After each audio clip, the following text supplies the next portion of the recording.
Hello hello hello. आप सभी रामलाल्स को एमआर का बहुत बहुत नमस्कार। आप सभी बच्चों का स्वागत है मोशन इन अ प्लेन के लेक्चर नंबर 7 में। मोशन इन अ प्लेन के लेक्चर नंबर 6 में हमने रिलेटिव मोशन स्टार्ट किया था, जिसमें हमने special case river man problem पढ़ा था। आइए देखते हैं आज का हमारा गोल क्या है। आज का सबसे पहला हमारा गोल है, आजा भाई, हाँ, question on river man problem. River man problem पे थोड़े से और प्रैक्टिस करेंगे, बहुत स्पेशल केस है। दूसरा, मिनिमम डिस्टेंस ऑफ अप्रोच के बारे में बात करेंगे। 2D मोशन में मिनिमम डिस्टेंस ऑफ अप्रोच क्या होता है। Next one is rain man problem and special question on 2D relative motion. 2D relative motion के कुछ अच्छे सवाल और हम लोग करेंगे। चलिए साहब देखिए, पहला सवाल 2000 और 1998 में पूछा था। सवाल क्या है देखिए, the wind of river is width of river is 1 kilometre. 1 kilometre river का विड्थ है। 1 किलोमीटर रिवर का क्या है साहब, विड्थ है। अच्छी बात है। The boat is 5 kilometre per hour. Velocity of boat is 5 kilometre per hour. Velocity of boat is 5 kilometre per hour. The boat covered the width of river in shortest time in 15 minute. Then the velocity of river stream is. ये question मैंने last lecture में भी शायद आपको कराया था, ठीक है ना। देखिए क्या है, 15 मिनट में रिवर इसको क्रॉस कर जाता है, रिवर को बोट क्रॉस कर जाता है 15 मिनट में। Then velocity of the river stream is. आपको रिवर की वेलोसिटी निकालनी है। किसकी वेलोसिटी निकालनी है साहब, वेलोसिटी ऑफ रिवर निकालना है। देखो बेटा, जब भी आप रिवर मैन प्रॉब्लम का सवाल सॉल्व करेंगे, सिर्फ एक चीज याद रखना कि रिवर मैन प्रॉब्लम के सवाल पढ़ने से पहले ये डिसाइड कर लो कि ये मिनिमम टाइम का केस है या मिनिमम पाथ का केस है। फॉर मिनिमम टाइम, एक बार और मैं बता देता हूं आपको, for minimum time. Minimum time का मतलब है पूरी जान लगा के आदमी इस नदी को क्रॉस करना चाहता है, तो डायरेक्टली रिवर के विड्थ के अलोंग वीएम रफ्तार से जाएगा। फ्लो ऑफ रिवर बेटा आगे की तरफ है वीआर, ठीक है। तो रिवर क्रॉस कौन सी वेलोसिटी कराएगा, वीआर या वीएम। तो आपको मैंने बताया था रिवर को क्रॉस करने में इस वीआर का कोई रोल नहीं होता, क्योंकि वीआर फ्लो है वेलोसिटी ऑफ रिवर का अलोंग द रिवर की डायरेक्शन में वाटर मॉलिक्यूल आगे फ्लो कर रहे हैं।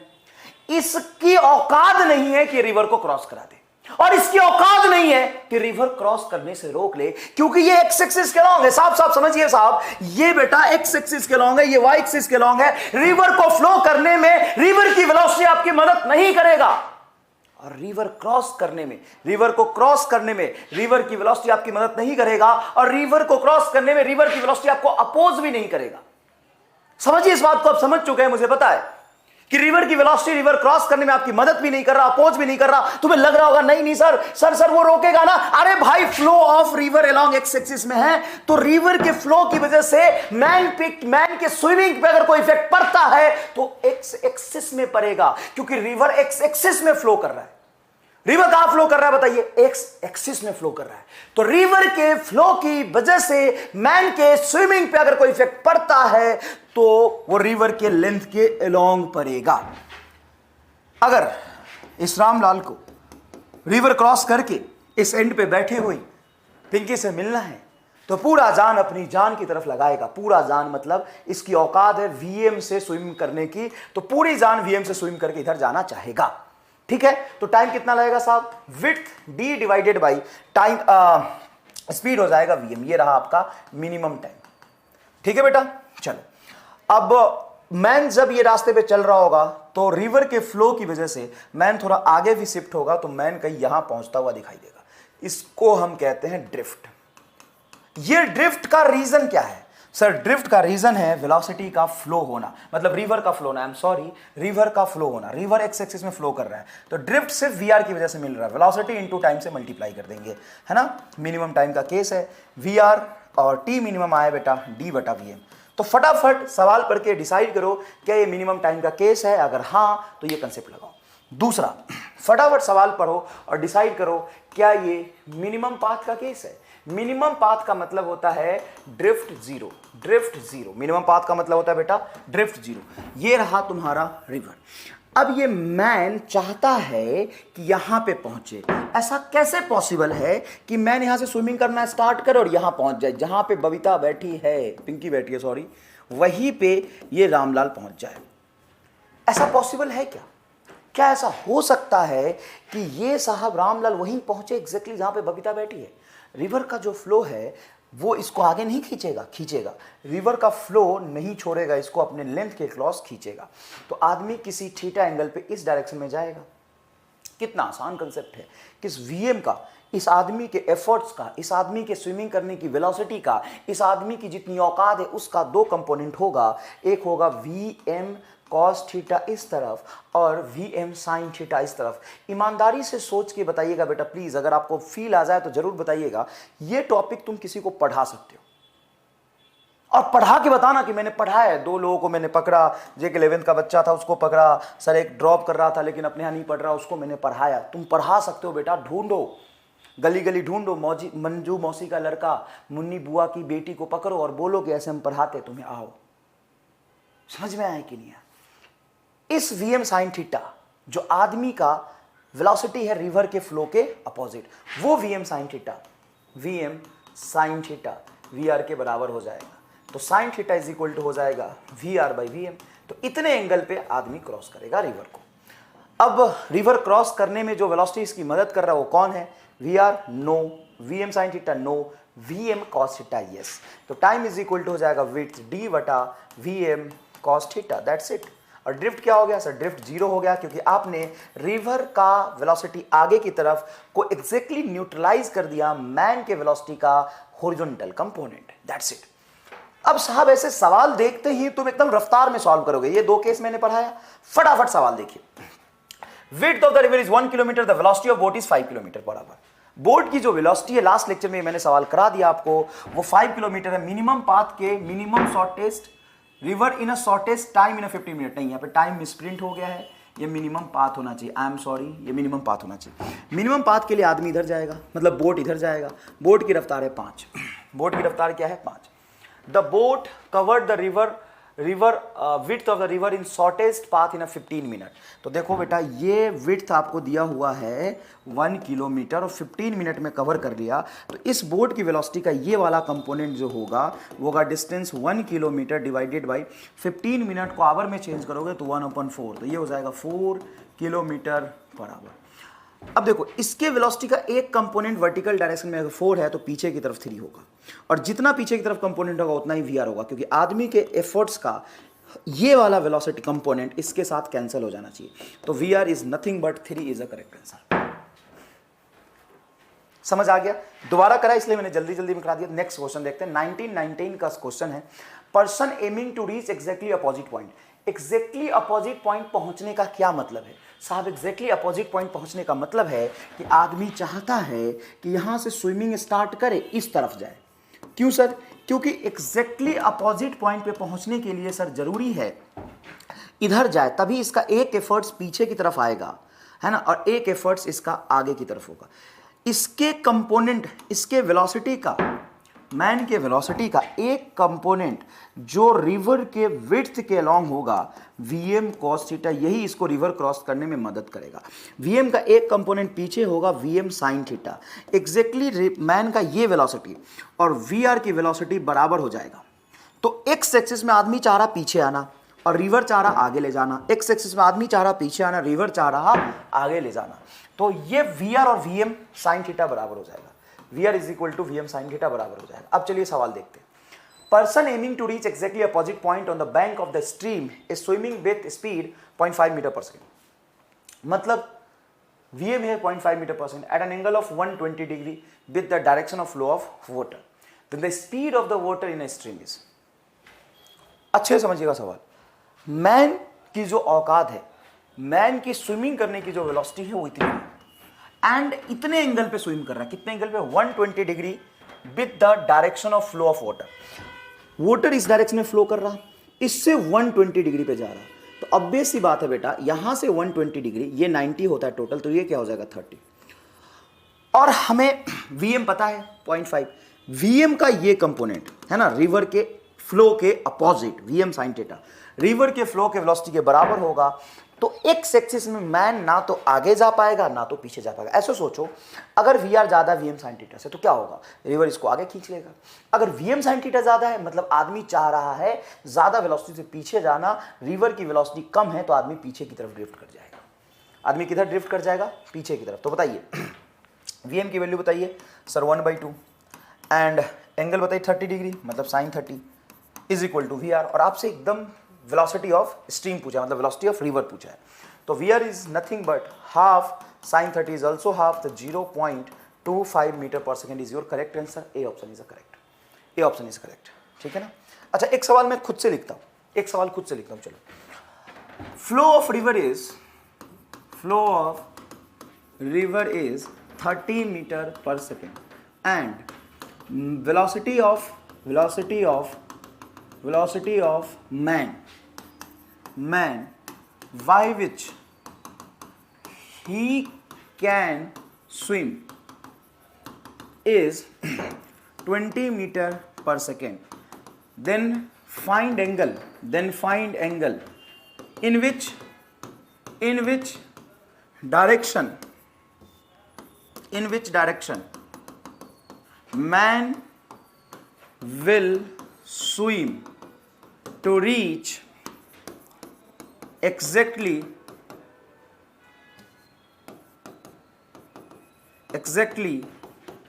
opposite point. Exactly opposite point और to drift zero, मैं यहां पे लिख देता हूं drift zero। क्वेश्चन तो समझ गए ना आप, सवाल को सॉल्व करिए। Flow of river is 30 meter per second. Flow of river is 30 meter per second and velocity of man by which he can swim is 20 meter per second. Then find angle in which direction man will swim to reach exactly opposite point or drift zero. देखो ये रहा तुम्हारा river और man exactly opposite point पे पहुंचना चाहता है। Man यहां पहुंचे, इसके लिए जरूरी है कि मैन की स्विमिंग की जो डायरेक्शन होनी चाहिए वो इस डायरेक्शन में होनी चाहिए। अरे तू कहां जा रहा है यार, इस डायरेक्शन में होनी चाहिए। क्लियर है क्या? हाँ सर। तो वेलोसिटी ऑफ मैन ये हो जाएगा और वेलोसिटी ऑफ मैन गिवन है 20 metre per second and velocity of river आपको गिवन है 30 मीटर पर सेकेंड। बताइए कितने एंगल पे स्विम करना चाहिए मैन को इस डायरेक्शन से, मतलब फ्लो ऑफ रिवर की डायरेक्शन या वर्टिकल डायरेक्शन से कि एग्जैक्टली अपोजिट पॉइंट पे पहुंच जाए। क्या ऐसा पॉसिबल है? आंसर होगा नॉट पॉसिबल। और ये जवाब आप देंगे आखिर क्यों पॉसिबल नहीं हो रहा, ये जवाब आप देंगे। आप लॉजिकली सोच के बताइए कि अगर मैन का वेलोसिटी 20 मीटर पर सेकेंड जिससे वो स्विमिंग कर सकता है, रिवर की वेलोसिटी 30 मीटर पर सेकेंड से कम है, तो ये पॉसिबल ही नहीं हो पाएगा। ये संभव ही नहीं है कि मैन यहां से स्विमिंग करना स्टार्ट करे और एक्जैक्टली अपोजिट पॉइंट पे पहुंच जाए। क्या ये संभव नहीं कि मैन रिवर को क्रॉस नहीं कर सकता? नहीं, मैन रिवर को क्रॉस तो किसी भी कंडीशन में कर सकता है। अगर मैन के पास उसका हाथ पैर सलामत है और उसको स्विमिंग करना आता है, तो चाहे नदी क्या तूफान आ जाए, ये देख तूफान आ गया मान ले, velocity of river is 500 metre per second, पानी स्पीड ऑफ लाइट से ज्यादा रफ्तार से चल रहा है और आदमी के स्विमिंग करने की क्षमता है 2 मीटर पर सेकेंड, वीएम है 2 मीटर पर सेकेंड, तो आदमी रिवर क्रॉस कर पाएगा कि नहीं कर पाएगा? क्यों नहीं कर पाएगा? रिवर क्रॉस करने के लिए वीआर की औकात नहीं कि वो आपको रोक ले, और रिवर क्रॉस करने में वीआर की औकात नहीं वो आपकी मदद करे, क्योंकि वो एक्स एक्सिस में, वो कहां एक्स एक्सिस में। तो जब आप रिवर क्रॉस करना शुरू करेंगे तो विड्थ के अलॉन्ग जा रहे हो रहे होंगे आप 2 मीटर पर सेकेंड से, और रिवर अपने वेलोसिटी की वजह से आपको आगे फ्लो करा लेगा 500 मीटर पर सेकेंड से। तो ऊपर जाएंगे 2 मीटर पर सेकेंड से, आगे जाएंगे 500 मीटर पर सेकेंड से। तो आप कहीं यहां पे कहीं दूर यहां से स्विमिंग करना स्टार्ट करेंगे गंगा नदी में और पहुंचेंगे युगांडा में, जाके पार कर पाएंगे नदी को, क्योंकि flow of river is 500 metre per second. River का जो फ्लो है वो बहुत ज्यादा तेज है और आदमी की नदी क्रॉस करने की क्षमता बड़ा कम है। तो यहां से स्विमिंग स्टार्ट करेगा, पता नहीं कहां पहुंचेगा। तो अगर आदमी के हाथ पैर सलामत है और थोड़ी बहुत जान लगा सकता है, 2 तो छोड़ 1 मीटर पर सेकेंड से जाएगा तो भी यहां पे पहुंच जाएगा। सर यहां नहीं पहुंच जाएगा, नदी क्रॉस करेगा, हाँ कहां पे क्रॉस कर पाएगा? बहुत दूर। तो नदी क्रॉस करने में नदी की वेलोसिटी आपका ना तो मदद करता है ना ही आपको अपोज करता है। नदी क्रॉस करने में आपकी खुद की वेलोसिटी काम आती है, इसलिए हम कहते हैं नदी अपने दम पे पार की जाती है, नदी अपने दम पे पार की जाती है। तो ये नॉट पॉसिबल आंसर आ जाएगा। अब सोच के बताइए ऐसा क्यों हो रहा है। मैं आपके आंसर का इंतजार करूंगा, लेकिन आंसर इसका बिल्कुल होगा नॉट पॉसिबल। आंसर इसका यही होगा, not possible. Next, NEET 2019। The speed of a swimmer in a still water is 20 metre per second, the speed of river is 10 metre per second, speed of the swimmer is 20 metre per second. ये रहा आपका 20 metre per second. Sir आपको कैसे पता, इधर ही जाएगा क्योंकि मुझे पता चल रहा है यहां पे लिखा हुआ है shortest path. Shortest path, shortest path का मतलब है, मिनिमम ड्रिफ्ट का मतलब है साहब आदमी यहां से चल के यहां पहुंचना चाहता है, तो पक्की बात है जितनी रिवर की वेलोसिटी आगे होगी वो है आपका 10, उतनी ही मैन के वेलोसिटी का ये कंपोनेंट पीछे होगा। अगर ये एंगल हम थीटा मान ले तो इस डायरेक्शन में जो मैन की वेलोसिटी का कंपोनेंट होगा 20 sine theta, that is equal to we r मतलब 10। तो sine theta is equal to आ जाएगा 1/2 मतलब थीटा हो जाएगा 30 डिग्री। यहां से देखेंगे तो ये हो जाएगा आपका the angle with which he will swim make his stroke with respect to north. ये रहा नॉर्थ, तो नॉर्थ से 30 डिग्री एंगल पे आ जाएगा आंसर। ठीक है ना, सवाल को पढ़ लीजिए आराम से। फ्लोइंग ड्यू ईस्ट, ईस्ट की तरफ रिवर का फ्लो है। किस तरफ है रिवर का फ्लो? ईस्ट की तरफ, तो ये नॉर्थ से 30 डिग्री उस तरफ जाएगा, वेस्ट की तरफ। नॉर्थ से 30 डिग्री किधर जाएगा? वेस्ट की तरफ। अब ये सवाल नया है, देखिएगा। Man is crossing a river flowing with velocity 5 metre per second. River की वेलोसिटी हमें गिवन है, रिवर की वेलोसिटी हमें गिवन है 5 metre per second. Man is crossing a river flowing with velocity 5 meter per second. River is flowing with velocity 5 meter per second. He reaches the point directly across at a distance of 60 meter in 5 seconds. है ना, यहां से river का width दिया हुआ है आपको 60 metre 5 second में पहुंच गया। तो पक्की बात है मिनिमम पाथ के लिए आदमी किधर स्विमिंग करता है सर? इस डायरेक्शन में, तब जाके वो कहीं यहां पे पहुंच पाता है। यस, तो यहां पे एक चीज हमें पता चली कि ये सर होगा वीएम, ठीक बात है।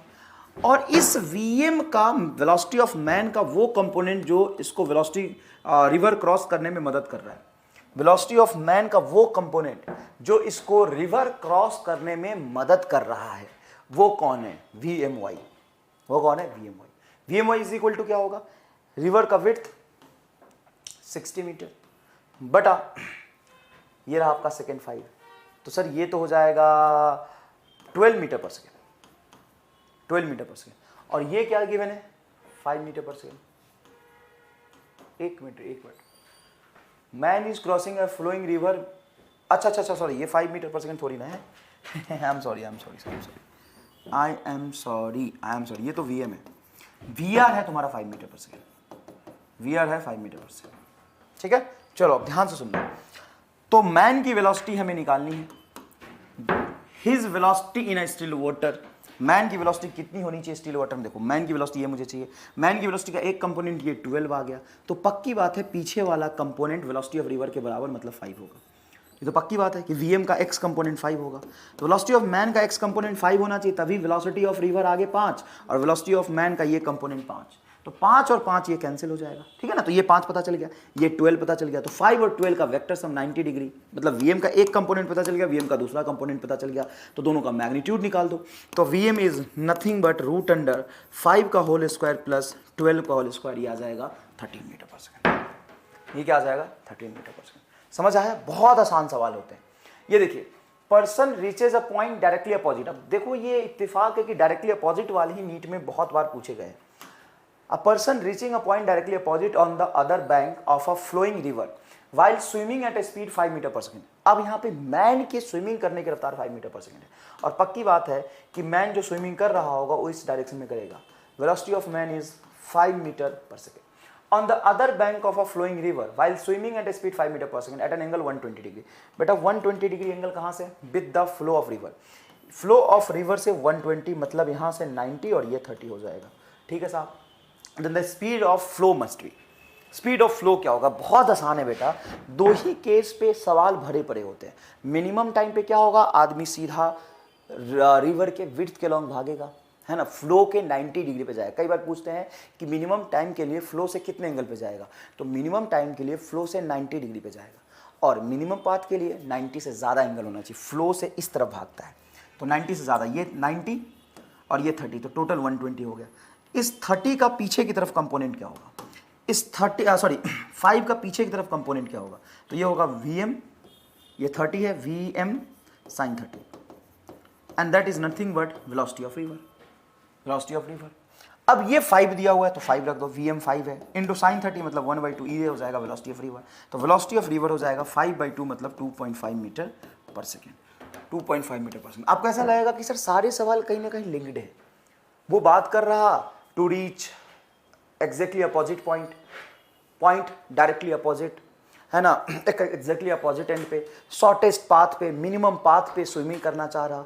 तो मिनिमम पाथ पे, शॉर्टेस्ट पाथ पे जब स्विमिंग करना चाहेगा आदमी, तो ऑब्वियस सी बात है कि फ्लो ऑफ वेलोसिटी से या इस डायरेक्शन से कुछ थीटा एंगल में पीछे जाएगा। तो इसके वेलोसिटी का पीछे की तरफ जो कंपोनेंट होगा वी आर के बराबर होना चाहिए, और ये आदमी को रिवर क्रॉस कराने में मदद करेगा। डन। चलिए, car is moving with speed 30 metre per second along east, velocity of car is 30 I cap. आप ये जानते हैं, ये होता है ईस्ट, ये होता है नॉर्थ, ये होता है वेस्ट, ये होता है south.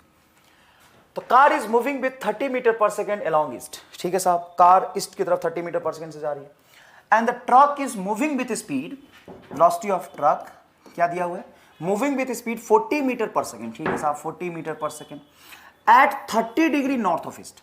30 degree north of east को क्या बोलेंगे, 30 डिग्री नॉर्थ की तरफ ईस्ट से, तो ईस्ट से 30 डिग्री नॉर्थ की तरफ। तो यहां पे बनाएंगे आप, देखिएगा, ये रहा ईस्ट से 30 डिग्री नॉर्थ की तरफ, ये हो जाएगा 30 डिग्री नॉर्थ की तरफ, ये है वेलोसिटी ऑफ ट्रक। देखिए 40 metre per second at 30 degree north, 30 degree north में, ऐसे लिखा होगा ना 30 डिग्री नॉर्थ मतलब 30 डिग्री नॉर्थ में, 30 डिग्री नॉर्थ की तरफ मतलब नॉर्थ की तरफ 30 डिग्री, कहां से, ईस्ट से, ईस्ट से, तो ईस्ट से 30 डिग्री नॉर्थ की तरफ ये होगा 40 metre per second, 40 metre per second, ठीक है साहब। विथ रिस्पेक्ट टू कार, ये ट्रक की वेलोसिटी नहीं है, ये ट्रक की वेलोसिटी कार के रिस्पेक्ट में। पढ़िए सवाल, car is moving with 30 metre per second along east, सही है, and the truck is moving with speed, truck is moving with speed 40 metre per second, ठीक है साहब, 40 metre per second at 30 degree north of east, east से north की तरफ, east से north की तरफ 30 degree with respect to car, then find velocity, with respect to car, car के रिस्पेक्ट में ट्रक की velocity, then find velocity of truck. हमसे पूछा है कि वेलोसिटी ऑफ ट्रक बताइए क्या होगा, है ना। अब ये बेटा जो दिया हुआ है उसको वेक्टर फॉर्म में अगर मैं लिखूंगा तो 40 का ईस्ट की तरफ कंपोनेंट क्या होगा, 40 cos 30 आई कैप प्लस 40 का वर्टिकल कंपोनेंट जे की तरफ क्या होगा, 40 नॉर्थ की तरफ मतलब जे कैप 40 sin 30 जे कैप, ये होगा, है ना। जब इसको हम वेक्टर फॉर्म में लिखेंगे velocity of truck with respect to car, तो ये हो जाएगा 20 cos 30 होता है बेटा √3/2 आई कैप प्लस 40 sin 30 हो जाएगा 1/2 जे कैप, ठीक है बेटा। 2 से 20 को कैंसिल करोगे तो 10 बचेगा, तो ये हो जाएगा 10 √3 I cap plus 40/2 20 J cap. Clear है क्या बेटा, अच्छे से समझ, अच्छा सॉरी, ये तो 40 था ना, आई एम सॉरी, ये तो 40 था ना साहब, तो 40/2 20 √3 हो जाएगा, 40/2 20 √3, ये velocity of truck with respect to car है। अब लिखेंगे आप velocity of truck with respect to car is equal to velocity of truck minus velocity of car. हमें ये वीटी चाहिए, हमें क्या चाहिए, वीटी चाहिए, तो वीटी इज इक्वल टू आप हो जाएगा VTC प्लस VC। इस सवाल में कुछ भी नया कंसेप्ट आपको सीखने को नहीं मिला, बस ये लेंदी थोड़ा कैलकुलेशन है और कोई खास बात नहीं है। Velocity of truck with respect to car ये रहा, आप लिखेंगे 20 √3 I cap plus 20 J cap plus velocity of car, velocity of car 30 I cap, तो ये हो जाएगा आपका 30 आई कैप। जवाब होगा आपका 20 √3 plus 30 I cap plus 20 J cap, ये आपका जवाब आएगा, ये आपका जवाब आएगा। समझ में आया। देखिए फिर से सवाल पढ़ता हूं, car is moving 30 metre per second along east, car east की तरफ जा रहा है 30 मीटर पर सेकेंड से, and truck is moving with speed 40 metre per second at 30 degree north of east with respect to car. देखो truck is moving with speed इतना, लेकिन actual speed of truck नहीं है, truck is moving with speed इतना at 30 degree north of east with respect to car, car के respect में velocity दी थी ट्रक की, और एक्चुअल वेलोसिटी ट्रक का पूछा था, तो यही मेथड है आपके करने का।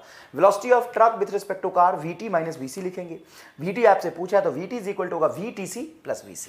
बहुत ईजी कंसेप्ट है, कोई खास बात नहीं। Minimum distance of approach, minimum distance of approach क्या है, मान लो कई बार आपने देखा होगा कि आप किसी रास्ते से जा रहे होते हो, है ना, चलो रामलाल यहाँ ऐसे जा रहा था, रामलाल 10 मीटर पर सेकेंड से, velocity of A is 10 metre per second, ऐसे समझो कि कोई रामलाल जा रहा था, अचानक से उसको पिंकी देखी इधर जाते हुए, अचानक से उसको पिंकी देखिए इधर जाते हुए, क्या करेगा सर, ये दम लगा के और पिंकी की तरफ भागेगा, संभव नहीं है, मैक्सिमम वेलोसिटी से पहले ही चल रहा था, ये अपने मैक्सिमम वेलोसिटी से पहले ही चल रहा था। कौन? ए अपने मैक्सिमम पॉसिबल वेलोसिटी से चल रहा था, कितने से? 10 मीटर पर सेकंड से इस तरफ, और बी किधर जा रहा है? 10 मीटर पर सेकंड से इस तरफ। तो आपसे पूछा है find minimum distance between A and B if initial distance is D. Initially जब ए ने बी को देखा था तो इनिशियली डिस्टेंस 100 मीटर था, तो मिनिमम डिस्टेंस क्या होगा? तो आप कह सकते हैं सर मिनिमम डिस्टेंस 100 मीटर ही तो होगा, क्योंकि इसकी भी रफ्तार उतनी है जितनी इसकी रफ्तार है, दोनों की रफ्तार सेम है, तो मिनिमम डिस्टेंस तो वही होगा सर।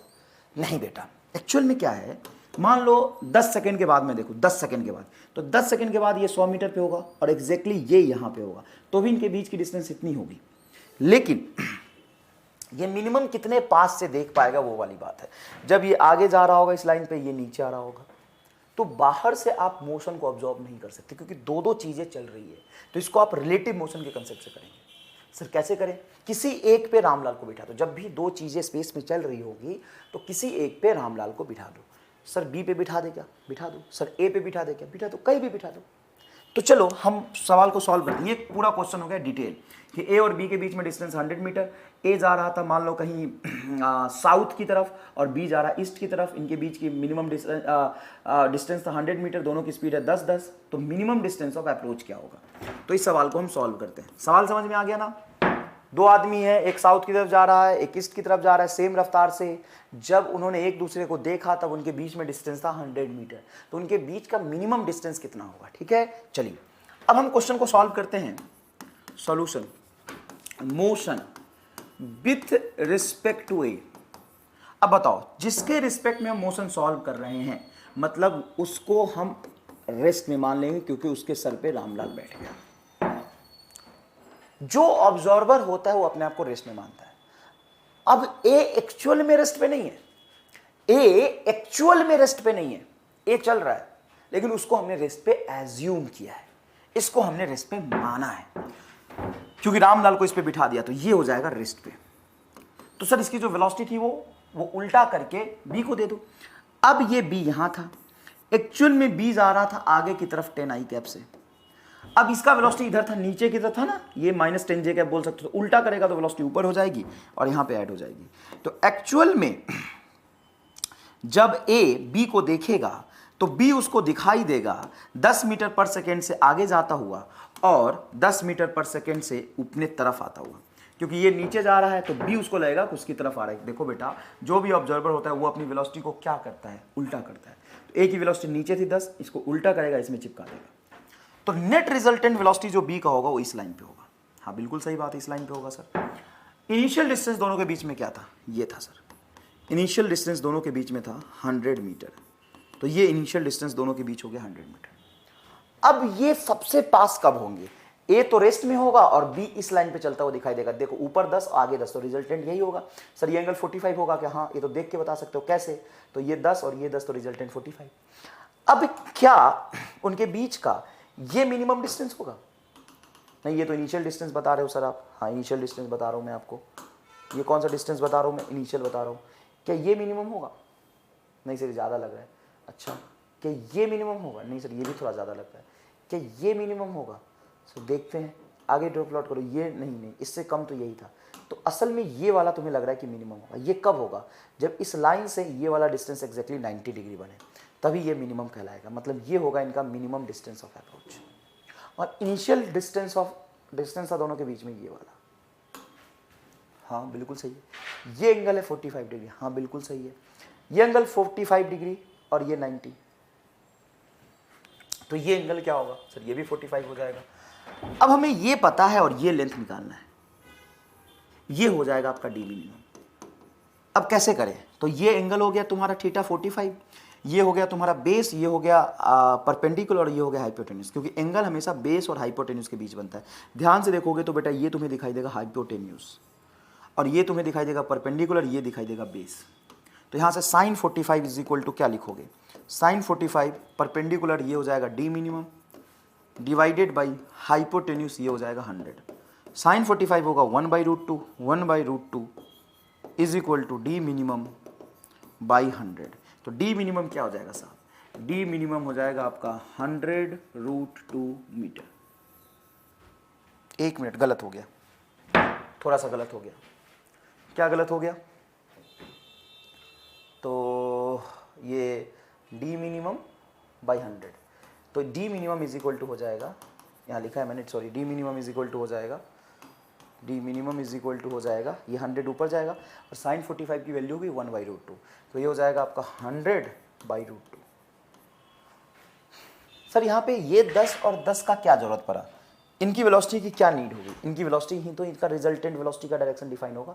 ये होगा velocity of B with respect to A, यही तो होगा velocity of B with respect to ए।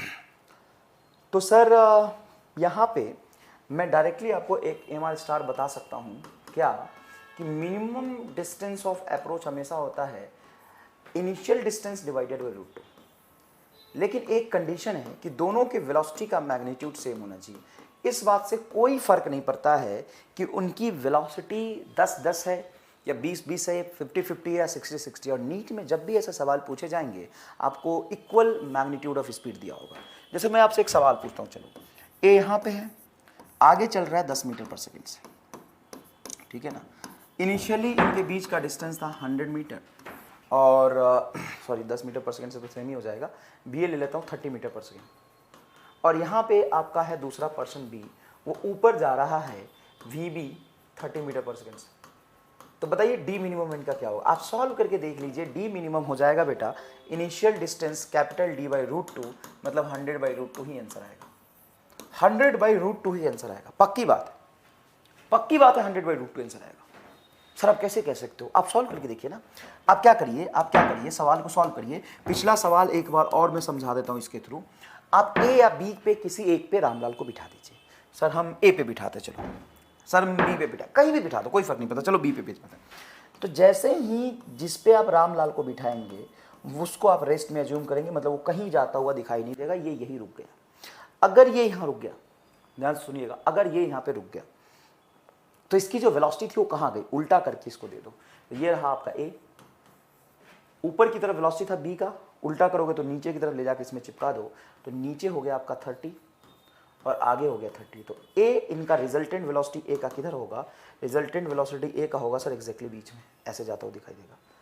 अच्छा ये बात है, तो minimum distance of closest approach ये होगा, ए इस लाइन पे जाता हुआ दिखाई देगा, बी रेस्ट में है, तो ये हो जाएगा डी मिनिमम। हाँ हो जाएगा, ये 45, ये 30 और ये 30 दोनों का मैग्नीट्यूड सेम है, तो ये एंगल 45 और ये था डिस्टेंस। तो इस एंगल के लिए साइन 45 इज इक्वल टू आप लिखेंगे परपेंडिकुलर। अब ये ट्रायंगल में परपेंडिकुलर कौन दिखेगा? देखो एंगल हमेशा ये 90 डिग्री एंगल बनेगा, ये 90 डिग्री का एंगल बनेगा। अगर ये 90 डिग्री का एंगल है, सामने ये 90 डिग्री, तो ये परपेंडिकुलर, ये बेस और ये हाइपोटेन्यूज। तो साइन 45 परपेंडिकुलर डी मिनिमम बटा हाइपोटेन्यूज आपका 100 उधर जाएगा, sine 45 1/√2, D minimum is equal to हो जाएगा 100/√2। This is your correct answer, this is your correct answer. कोई खास बात नहीं है। लेकिन कई बच्चे बोलते हैं कि सर अगर वेलोसिटी इनकी अलग अलग होगी तो कैसे सॉल्व करेंगे? इसी अप्रोच से देखिए, find minimum distance between A and B. ये देखिए ए चल रहा है 40 मीटर पर सेकेंड से और बी इधर जा रहा है 30 मीटर पर सेकेंड से। बी इस लाइन पे चल रहा है 30 मीटर पर सेकेंड से। तो बताइए दोनों के बीच में मिनिमम डिस्टेंस क्या होगा? बहुत आसान है, बहुत आसान है। कैसे सॉल्व करेंगे बताइए? किसको कहाँ बिठाएंगे? मतलब किसको कहाँ बिठाएंगे? इंसान के बच्चे को बिठाना है, और इंसान का बच्चा कौन है? इंसान का बच्चा है रामलाल। कौन बैठेगा साहब? सर रामलाल बैठेगा। कौन बैठेगा साहब? रामलाल बैठेगा, है ना, रामलाल बैठेगा। तो अब देखो ध्यान से, कि रामलाल यहाँ पे बैठ जाएगा। किस पे बैठेगा? सर जिसके मर्जी उस पे बिठा दो। तो ए पे रामलाल को बिठा दो, ए पे रामलाल को बिठा दो, तो ए तुम्हें दिखाई देगा रेस्ट में। और यहाँ से 100 मीटर के डिस्टेंस पे ये है बी। बी का खुद का वेलोसिटी नीचे था वी 30 मीटर पर सेकेंड, खुद का वेलोसिटी है बी का 30 मीटर पर सेकेंड, ठीक है। अब रामलाल कहाँ जा रहा था? सर रामलाल ए कहाँ जा रहा था? आगे की तरफ 40 से, इसको उल्टा करोगे तो पीछे की तरफ 40 ले जाके इसमें चिपका दो, तो ये हो जाएगा तुम्हारा पीछे की तरफ 40। ये कंसेप्ट ही है बेटा कि जो ऑब्जर्वर होता है, जिस पे आपने रामलाल को बिठाया है, उसको वो रेस्ट में मान लेगा, और जिसको देखेगा उसको ए पे जहां पे बैठा है उसको रेस्ट में मान लेगा और उसकी वेलोसिटी को उसको दे देगा जिसको देख रहा है। किसको देख रहा है? बी को। तो बी को वेलोसिटी दे देगा उल्टा करके, बी को वेलोसिटी दे देगा उल्टा करके। तो ए की पास वेलोसिटी थी आगे 40 पीछे 40 दे देगा। अब इस लाइन पे कहीं बी चलता हुआ दिखाई देगा, बी इस लाइन पे, रिजल्टेंट वेलोसिटी बी का नीचे और पीछे है, तो इस लाइन पे आपको चलता हुआ दिखाई देगा बी ए के रिस्पेक्ट में। अब इनका मिनिमम डिस्टेंस क्या होगा जब एंगल 90 डिग्री बनेगा? ये होगा इनका मिनिमम डिस्टेंस, डी मिनिमम। अब ये मुझे निकालना है, ये एंगल 90 डिग्री है, ये एंगल हमें पता चल जाए तो काम चल जाएगा। अब ये एंगल कैसे निकालेंगे? तो बेटा ये थीटा लिखोगे, tan थीटा, ये एंगल आपको निकालना है। ये हो गया आपका बेस, और ये देखो इस VB को, इस 30 को यहाँ शिफ्ट कर दोगे बेटा, तो ये आपका परपेंडिकुलर 30 और बेस 40, तो 3/4 मतलब थीटा 37 डिग्री। तो ये जो एंगल बनेगा वो 37 बन गया, ये वाला एंगल आपका 37 डिग्री हो गया। अब देखो ये 90 डिग्री, ये परपेंडिकुलर, बेस और हाइपोटेन्यूज के बीच में एंगल बनता है, तो लिखोगे sin 37, यहाँ पे लिख लेता हूँ sin 37 is equal to perpendicular, ये परपेंडिकुलर हो गया, डी मिनिमम बटा ये हाइपोटेन्यूज 100 हो गया। अब D minimum is equal to हो जाएगा बेटा 100 इंटू sin 37 होता है बेटा 3/5, तो ये 5 से कैंसिल करो तो 20 multiply 3 60 metre, 60 metre is your correct answer. बहुत ही जोरदार और आसान concept, 60 metre is your correct answer. अच्छा एक बात बताओ, जब भी इस तरह का क्वेश्चन होगा तो मिनिमम डिस्टेंस हमेशा नॉन जीरो ही आएगा क्या? कभी ऐसा नहीं हो सकता कि वो दोनों टकरा जाए? जब इस तरह के सवाल हो कि उनके लाइन ज्वाइनिंग के ऐसे चल रहा है, एक लाइन ज्वाइनिंग की तरफ और एक लाइन ज्वाइनिंग के परपेंडिकुलर, तो ऐसा नहीं हो सकता कि वो दोनों टकरा जाए। सोच के देखो, थोड़ा सा इमेजिनेशन चाहिए बेटा, 2D रिलेटिव मोशन में थोड़ा बहुत इमेजिनेशन चाहिए। ऐसा नहीं हो सकता दोनों टकरा जाए, ऐसे सोच के देखो, कंसेप्ट समझना। जो पहला सवाल था, ए चल रहा था इस तरफ और किसी डिस्टेंस पे बी चल रहा था इस तरफ, ये लाइन पे ही चलेगा और ये इस लाइन पे ही चलेगा, वी इसी लाइन पे चलेगा और वी भी इसी लाइन पे चलेगा, तो इनके बीच कोलिजन नहीं हो सकता क्या? नहीं, कभी नहीं। तुम बाहर से देखो तो भी और ए या बी किसी के रिस्पेक्ट में देखो तो भी तुम्हें फील आ जाएगा कोलिजन हो ही नहीं सकता। कैसे? देखो, अगर बेटा तुम ऐसे बाहर से देख रहे हो, बाहर से देखो, तो ये इसी लाइन पे चलता रहेगा जीवन काल के लिए और बी इस लाइन पे चला जाएगा, तो थोड़ी देर बाद बी कहीं यहां होगा और ए इस लाइन से आगे निकल जाएगा, कोलिजन होगा ही नहीं। अच्छा, अगर मैं बी के रिस्पेक्ट में देखो तो सर बी के रिस्पेक्ट में देखो तो बी को रेस्ट में मानोगे, हाँ चलो बी रेस्ट में आ गया, और बी की जो भी वेलोसिटी थी उल्टा करो, तो बी की वेलोसिटी एक्चुअल में आगे थी, उल्टा करके इसमें चिपका दो, तो ए की वेलोसिटी इधर चिपक जाएगी VB और ये था VA, तो इस लाइन पे ये जाता हुआ दिखाई देगा, रिजल्टेंट यही होगी ना वेलोसिटी, तो इस लाइन पे ए जाता हुआ दिखाई देगा, बी रेस्ट में होगा और ए इस लाइन पे जाता हुआ दिखाई देगा, बी अपने आप को यही मानेगा और ए इधर जाता हुआ दिखाई देगा, तो इस लाइन पे चलेगा तो मिनिमम डिस्टेंस ये आ जाएगी, मतलब कोलिजन हो ही नहीं सकता, कोलिजन हो ही नहीं सकता। अच्छा ऐसे देखो, ऐसे जो हम समझ रहे थे, ए इधर जा रहा और बी आपका, समझिएगा बेटा अच्छे से एकदम, बी आपका इधर जा रहा, VB और VA, क्या कोलिजन होगा? ये हमेशा कांस्टेंट वेलोसिटी से इसी लाइन पे चलेगा और ये कांस्टेंट वेलोसिटी से इसी लाइन पे चलेगा, क्या कोलिजन होगा? नो कोलिजन, मिनिमम डिस्टेंस ही आएगा। तो इसमें मिनिमम डिस्टेंस ही पूछते हैं, इसमें हमेशा मिनिमम डिस्टेंस ही पूछते हैं। AIPMT 2015, हाँ AIPMT 2015, AIPMT 2015 में एक सवाल पूछा, लिख दिया कि एक पार्टिकल है A जिसका पोजीशन वेक्टर है RA और उसकी वेलोसिटी है इस तरफ VA, देखिए उसकी वेलोसिटी देखिए ये VA। दूसरा ऑब्जेक्ट है जिसका पोजीशन वेक्टर है ओरिजिन के रिस्पेक्ट में RB, तो ये है RA आपका, R into A position vector of A और ये पोजिशन वेक्टर ऑफ बी। दूसरे ऑब्जेक्ट की वेलोसिटी है कुछ VB, इधर देखिए VB है इस तरफ। तो उनके कोलिजन के लिए क्या नेसेसरी कंडीशन होना चाहिए पूछा है, 4 ऑप्शन भी दिया था, लेकिन मुझे तो मेरा अभी तो एम है कि मैं आपको कंसेप्ट समझाऊं कि कोलिजन का कंसेप्ट क्या होगा। एक काम करते हैं, हम ए पे बैठ जाते हैं, ठीक है, ए पे बैठे, यहाँ पे सॉल्व करता हूँ बेटा, यहाँ पे सवाल को सॉल्व कर रहा हूँ, ध्यान से देखिएगा।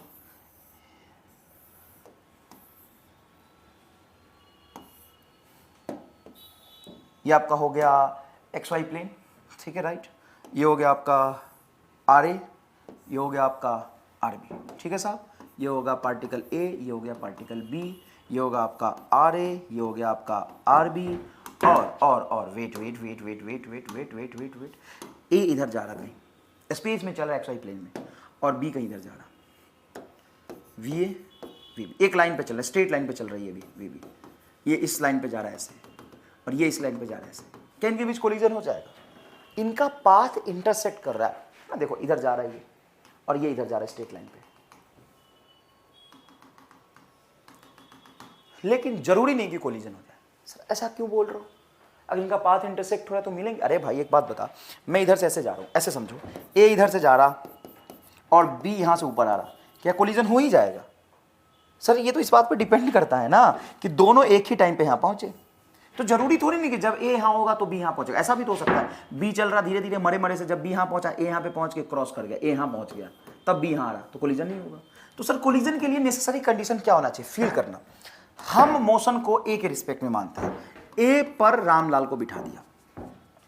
सर अब अगर आपने ए पर रामलाल को बिठा दिया तो ए के रिस्पेक्ट में बी की पोजीशन क्या होगी? ये कहां से बी की पोजीशन देख रहा है? ए से। तो ए से बी की पोजीशन ये बताएगा, मतलब relative position of B with respect to A हो जाएगा। बी जब ए को देखेगा तो इसी लाइन पे ऐसे तो देखेगा। ये तो ओरिजिन से, ग्राउंड से कहीं डिफरेंस माना, उससे ए की पोजीशन है, उससे बी की पोजीशन है। अगर मैं आपसे पोजीशन पूछूं बी का ए के रिस्पेक्ट में तो यही तो बताओगे। चलो सर ये पोजीशन हो गया। अब ए यहां बैठा है और अपनी वेलोसिटी उल्टा करके बी को दे देगा, और जब बी को देखेगा और बी उसको इसी लाइन पे चलता हुआ दिखाई देगा, इस लाइन पे, मतलब रिलेटिव पोजीशन के अपोजिट डायरेक्शन में चलता हुआ दिखाई देगा, मतलब ए के रिस्पेक्ट में बी की रिलेटिव वेलोसिटी अगर इस लाइन के अपोजिट हो गई, इस लाइन के अपोजिट हो गई, तभी कोलिजन होगा। नहीं तो कोलिजन हो ही नहीं सकता, नहीं तो कोलिजन हो ही नहीं सकता। समझने की कोशिश करिए बेटा अच्छे से। मान लो, चलो यहां पे समझाता हूं, मान लो ये रहा ए और ये रहा बी। फील करना बेटा, ए इधर जा रहा बी ए से और बी इधर जा रहा, क्या कोलिजन हो जाएगा? नहीं सर, कोलिजन हो ही नहीं सकता। अच्छा ऐसे सोचो, ऐसे सोचो, ऐसे सोचो, ए इधर जा रहा वी ए से और बी इधर जा रहा वी बी से, क्या कोलिजन हो जाएगा? नहीं, कैसे कोलिजन होगा? ए इधर जा रहा बी इधर जा रहा, ये दोनों टकराएंगे कैसे? तो जब ए पे बैठोगे, ए पे बैठोगे तो ए पे बैठ के अपनी वेलोसिटी इसको दे दोगे तो ये पीछे हो जाएगा बी ए, तो इसी लाइन पे कहीं चलता हुआ दिखाई देगा, कोलिजन होगा नहीं। कोलिजन कब होगा? ऐसे सोचो, मान लो ए इस डायरेक्शन में जा रहा वी ए से और ये रहा आपका बी इस तरफ जा रहा वी बी से, तो अब यहां पे कोलिजन हो सकता है। कोलिजन होगा ये जरूरी नहीं, अब यहां पे कोलिजन हो सकता है। अब अगर आप इसी सिचुएशन को, इनके बीच की डिस्टेंस, इसी सिचुएशन को ए के रिस्पेक्ट में देखो, किसके रिस्पेक्ट में? ए के रिस्पेक्ट में, मतलब ए के सर पे बैठ जाओ, तो ए के सर पे रामलाल को बिठाओगे तो ए तुमको दिखाई देगा रेस्ट में, और ये रहा आपका बी, बी की वेलोसिटी एक्चुअली इधर थी वी बी, और ये अपनी वेलोसिटी उल्टा करेगा तो उल्टा करेगा तो यही तो बनेगा, ये इधर है, उल्टा करेगा तो ये बनेगा, ये इसमें चिपका देगा। अब अगर वी बी का कंपोनेंट ऊपर की तरफ और वी ए का कंपोनेंट नीचे की तरफ एग्जैक्टली बराबर हो जाएगा तो ए को बी अपने लाइन की तरफ आता हुआ दिखाई देगा। समझ में आया कि नहीं आया? तो कंडीशन ऑफ कोलिजन यही होता है, सिंपल भाषा में समझने की कोशिश करो। कंडीशन ऑफ कोलिजन क्या होगा कि मान लो तुम ए पे बैठ गए तो ए के रिस्पेक्ट में बी की पोजीशन ये रही और बी का रिलेटिव वेलोसिटी एग्जैक्टली इनके लाइन ज्वाइनिंग की तरफ होगा। अगर ये बी का रिलेटिव वेलोसिटी, बी का वेलोसिटी ए के रिस्पेक्ट में, एक्चुअल में बी की वेलोसिटी तो इधर है, लेकिन बी की वेलोसिटी ए की तरफ अगर ये हुआ एग्जैक्टली पोजीशन वेक्टर के अपोजिट में, तभी तो यहां पे रेस्ट में रहेगा और लगेगा कि बी आके इससे टकराने वाला है। अगर इसकी वेलोसिटी वेक्टर इनके लाइन ज्वाइनिंग के अपोजिट डायरेक्शन में नहीं है, मतलब इसके पोजीशन वेक्टर के अपोजिट डायरेक्शन में नहीं, तो कोलिजन नहीं होगा। मान लो साहब, मैं तुम्हें ये फील कराने की कोशिश कर रहा हूं, ये फील कराने की कोशिश करो, मान लो वी ए का कंपोनेंट ये ज्यादा है, ये तुम्हारा हो जाएगा, मान लो ये एंगल है कुछ थीटा और ये है बीटा, तो ये होगा वी ए साइन बीटा और ये होगा तुम्हारा वी बी साइन थीटा। अगर ये वाला कंपोनेंट नीचे की तरफ ज्यादा है, ये नीचे की तरफ ज्यादा है, तो बी थोड़ा नीचे की तरफ जाता हुआ दिखाई देगा, लेकिन ये और ये इक्वल हो गया तो ऑब्वियस सी बात है कि बी का वेलोसिटी ए के रिस्पेक्ट में देखा जाए तो ये और ये कैंसिल हो गया, तो इस लाइन पे आता हुआ दिखाई देगा। अगर मान लो ए यहां पे है, बी यहां पे है, ये कहीं इधर जा रहा वी ए से, ये कहीं इधर आ रहा वी बी से, अब ए के रिस्पेक्ट में ए को रेस्ट में मान लिया और इसको तुमने देखा बी को, और बी इस लाइन पे चलता हुआ दिखाई दे रहा है या बी इस लाइन पे चलता हुआ दिखाई दे रहा है, तुम ए पे बैठ के बी को इस लाइन पे जाते हुए देख रहे हो तो कोलिजन नहीं होगा। ए पे बैठ गए, ए रेस्ट में आ गया, तो बी अगर ए की तरफ आएगा तभी तो कोलिजन होगा। मैं तो सिर्फ इतना सा कहना चाह रहा हूं आपसे, कोलिजन कब होगा? ये रफ था डायग्राम। कोलिजन कब होगा? मान लो तुम बी पे बैठ गए, चलो तुम बी पे बैठ गए, तो बी पे अगर तुमने रामलाल को बिठा दिया, फील करना इस बात को, फील करना इस बात को, कंसेप्चुअल चीज है थोड़ा। बी पे तुमने रामलाल को बिठा दिया तो रामलाल बी पे बैठ गया तो बी को रेस्ट में मान लेगा। अब ए की पोजीशन वेक्टर ये हुई, ये पोजीशन वेक्टर ऑफ ए हो गया बी के रिस्पेक्ट में। अब तुम्हें अगर ए बी पे बैठने के बाद इधर जाता हुआ दिखाई दे रहा तो कोलिजन नहीं हो, इधर जाता हुआ दिखाई दे रहा कोलिजन नहीं हो, इधर जाता हुआ दिखाई दे रहा कोलिजन नहीं हो, इधर जाता हुआ दिखाई दे रहा कोलिजन नहीं हो, एग्जैक्टली इनके पोजीशन वेक्टर के अपोजिट ए आता हुआ दिखाई दे रहा तो कोलिजन हो जाएगा। कितना सिंपल सा कंसेप्ट है, कितना साफ सिंपल सा कंसेप्ट है। तो तुमने ए पे बैठा तो ए पे बैठ के बी की पोजीशन वेक्टर ये हो गई, और बी तुम्हें इसके पोजीशन वेक्टर के अपोजिट आता हुआ दिखाई दे रहा, मतलब रिलेटिव वेलोसिटी बी का वेलोसिटी का डायरेक्शन एग्जैक्टली बी के पोजीशन के डायरेक्शन के अपोजिट है तो कोलिजन होगा। तो कंडीशन ऑफ कोलिजन यहां से आप क्या लिखेंगे, ईमानदारी से बताइए। कंडीशन ऑफ कोलिजन होगा, condition of collision, condition of collision होगा बी का पोजीशन ए के रिस्पेक्ट में जिधर है उसके एग्जैक्टली अपोजिट डायरेक्शन में बी की वेलोसिटी होनी चाहिए ए के रिस्पेक्ट में। ये डायरेक्शन लिखा है इसलिए मैं इक्वेट कर रहा हूं। अगर वेक्टर लिखता तो पोजीशन वेक्टर को वेलोसिटी के बराबर थोड़ी ना लिख पाता। ये डायरेक्शन लिखा है, यूनिट वेक्टर लिखा है, डायरेक्शन है बस। पोजीशन का डायरेक्शन बी के पोजीशन का डायरेक्शन ए के रिस्पेक्ट में बी के वेलोसिटी के डायरेक्शन के एग्जैक्टली अपोजिट होना चाहिए। मतलब बी का जो वेलोसिटी ए के रिस्पेक्ट में इसके पोजीशन वेक्टर से अपोजिट होना चाहिए। मान लो तुम ए पे बैठे हो तो कोलिजन के लिए जरूरी है कि ए को ऐसा लगना चाहिए कि बी उसके तरफ आ रहा है तभी तो कोलिजन होगा। तो ये हो गया बी की वेलोसिटी ए के रिस्पेक्ट में और ये हो गया बी का पोजीशन ए के रिस्पेक्ट में। पोजीशन के एग्जैक्टली अपोजिट वेलोसिटी का डायरेक्शन होगा तो कोलिजन हो जाएगा। ये रहा आपका AIPMT 2015 का सवाल, AIPMT 2015 का सवाल। अब ध्यान से सुनिए, अब इसका डायरेक्शन बराबर तो यहां पे लिखेंगे, पोजीशन वेक्टर है ये, तो RB vector minus RA vector, vector divided by magnitude of vector, तो ये हो जाएगा RB vector minus RA vector. देखो यूनिट वेक्टर क्या होता है, यूनिट वेक्टर होता है बेटा वेक्टर बटा मैग्नीट्यूड ऑफ वेक्टर, ये होता है यूनिट वेक्टर, मतलब ये डायरेक्शन। RBA क्या होगा, RB vector minus RA vector, तो आपने RBA को लिखा RB vector minus RA vector, इसके मैग्नीट्यूड से डिवाइड कर दिया तो इसलिए RBA का डायरेक्शन वेक्टर हो गया, is equal to minus VBA vector क्या होता है, VB vector minus VA vector बटा mod of VB vector minus VA vector, ये आएगा आंसर। और यही ऑप्शन था, ऑप्शन नंबर बी, जो कि आपका सही जवाब था। तो कंडीशन ऑफ कोलिजन ये होता है कि उनके रिलेटिव वेलोसिटी का डायरेक्शन उनके लाइन ज्वाइनिंग के लॉन्ग होना चाहिए, उनके रिलेटिव वेलोसिटी का डायरेक्शन उनके लाइन ज्वाइनिंग के लॉन्ग होना चाहिए। और ये तभी पॉसिबल हो पाएगा जब उनके एक्चुअल वेलोसिटी का कंपोनेंट इनके रिलेटिव वेलोसिटी लाइन ज्वाइनिंग के अलोंग हो गया। ये तभी पॉसिबल हो पाएगा जब उनका एक्चुअल वेलोसिटी उनके लाइन ज्वाइनिंग के परपेंडिकुलर सेम हो जाए, तभी ऐसा हो पाएगा ना बेटा। जब देखो ध्यान से, इस VB का कंपोनेंट इस तरफ और VA का कंपोनेंट इस तरफ, दोनों बराबर हो जाएगा, मतलब एक दूसरे से इस डायरेक्शन में चलता हुआ दिखाई नहीं देंगे, एक दूसरे की तरफ आता हुआ दिखाई देंगे। तो जो मैंने लास्ट लेक्चर में आपको समझाया था, एक दूसरा कंडीशन समझाया था, their component of their velocity must be same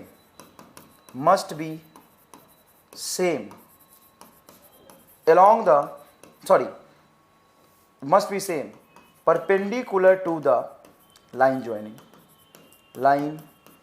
ये सबसे मुश्किल कंसेप्ट है रिलेटिव मोशन का, perpendicular to line joining. Component of their velocity must be same perpendicular to line joining. एक मिनट वेट, दो बार ऐड हो गया, perpendicular to line joining for collision. ये असल में दोनों कंसेप्ट सेम है। उनके रिलेटिव वेलोसिटी उनके लाइन ज्वाइनिंग की तरफ तभी होगा ना जब ए पे बैठ के मुझे बी इधर जाता हुआ नहीं दिखेगा, मतलब बी का वेलोसिटी इधर और ए का वेलोसिटी इधर अगर सेम हो गया तभी तो इनका रिलेटिव वेलोसिटी इनके perpendicular to the line joining zero हो जाएगा। जितने वेलोसिटी से बी इधर जा रहा उतनी वेलोसिटी से ए इधर जाएगा, तभी तो इनका दोनों का जो रिलेटिव वेलोसिटी इस डायरेक्शन में जीरो हो जाएगा जब दोनों का वेलोसिटी का कंपोनेंट उनके लाइन ज्वाइनिंग के परपेंडिकुलर जीरो हो जाएगा। मतलब लाइन ज्वाइनिंग के परपेंडिकुलर दोनों का वेलोसिटी का कंपोनेंट सेम है, तभी तो एक दूसरे की तरफ आते हुए दिखाई देंगे। तो लास्ट क्वेश्चन जो मैंने प्रीवियस क्लास में करा था उसको और एक बार और देखो, और उसमें भी मैं यही समझाने की कोशिश कर रहा कि दो ऑब्जेक्ट तभी कोलाइड करते हैं जब उनके वेलोसिटी उनके लाइन ज्वाइनिंग की तरफ हो, जब उनकी रिलेटिव वेलोसिटी उनके लाइन ज्वाइनिंग की तरफ हो, मतलब उनका relative velocity perpendicular to the line joining zero हो। और perpendicular to the line joining relative velocity कब जीरो होगा, जब उनका कंपोनेंट ऑफ वेलोसिटी उस तरफ सेम हो जाएगा, तभी तो रिलेटिव वेलोसिटी जीरो होगा। वो रामलाल, बर्ड और पिंकी प्रॉब्लम में भी तो यही था कि बर्ड इधर जा रहा था 5 से, और आगे जा रहा था 4 से, और यहाँ पे रामलाल आगे जा रहा था 4 से। तो इनकी रिलेटिव वेलोसिटी एक्स में कब जीरो हुई? जितने से रामलाल आगे जा रहा उतने से बर्ड आगे जा रहा। तो ए मान लो यहाँ है, ये कहीं इधर जा रहा बी ए से, इसकी इस डायरेक्शन में वेलोसिटी, और बी मान लो यहाँ है, ये जा रहा कहीं इधर बी बी से। अब बी की आगे की वेलोसिटी वी वी एक्स और वी ए की आगे की वेलोसिटी वी ए एक्स, ये दोनों अगर बराबर हो जाए तभी तो लाइन ज्वाइनिंग के परपेंडिकुलर दोनों की वेलोसिटी बराबर हो गई, तभी ये कहीं ना कहीं कोलाइड करेंगे। अगर मान लो ए की वेलोसिटी ज़्यादा है आगे की तरफ और बी की कम है, तो कभी कोलाइड करेंगे नहीं, क्योंकि ए आगे निकल जाएगा, इस लाइन पे कभी रह ही नहीं पाएंगे। जब बी यहाँ आएगा तो ए यहाँ आएगा, हमेशा एक ही लाइन पे होनी चाहिए कोलिजन करने के लिए, मिलने के लिए तो एक ही लाइन पे होनी चाहिए ना। अभी बताओ इनका, चलो एक सवाल कराता हूँ, तुम्हें मजा आ जाएगा, और ये सवाल आईआईटी के लेवल का है बेटा, नीट के लेवल का नहीं है। मान लो एक ऑब्जेक्ट है ए यहाँ पे और ये ऑब्जेक्ट है बी यहाँ पे, ये ग्राउंड है ना। अब मैंने ए को इधर प्रोजेक्ट कर दिया वी ए से एट एन एंगल थीटा, और इसको इधर प्रोजेक्ट कर दिया मैंने वी बी से एट एन एंगल, इसको बोल देता हूँ अल्फा, इसको बोल देता हूँ बीटा, और इन दोनों के बीच में डिस्टेंस है एच। अब बताओ कंडीशन ऑफ कोलिजन क्या होगा? क्या कंडीशन होगा कि ये कोलाइड कर जाए? इसका पाथ कुछ ये होगा और इसका पाथ कुछ ये होगा, यहीं पे कोलाइड कर जाए, इसके लिए क्या कंडीशन होगी? एक बात बताओ, बी और ए के बीच में जो रिलेटिव सेपरेशन है, जो डिस्टेंस है, वो वाई में है कि एक्स में है, या एक्स और वाई दोनों में? तो ध्यान से देखोगे, इसका एक्स कोऑर्डिनेट बोलो 0 और वाई कोऑर्डिनेट भी 0, इसका एक्स कोऑर्डिनेट बोलो 0 और वाई कोऑर्डिनेट कुछ एच होगा, यही होगा ना भाई। इनके दोनों के बीच में एक्स में कोई डिस्प्लेसमेंट नहीं है, एक्स में वो सेम ही लाइन पे है, एक्स में सेम ही लाइन पे है, ठीक है सर। अब मान लो यहाँ पे कोलाइड हुआ, ए पहुंचा और बी पहुंचा, तो अभी इन दोनों के बीच में एक्स में डिस्प्लेसमेंट बताओ 0। तो ये तो तभी हो सकता है ना जब इनके लाइन ज्वाइनिंग के परपेंडिकुलर दोनों का वेलोसिटी सेम हो। तो वी ए का वेलोसिटी इधर बोलो क्या होगा, वी ए कॉस अल्फा, और वी वी का वेलोसिटी इधर क्या होगा, वी वी कॉस बीटा। तो यहाँ कंडीशन ऑफ कोलिजन आ जाएगा, condition of collision V A cos alpha is equal to V V cos beta. और इसको आपको याद रखना है, for collision component of their velocity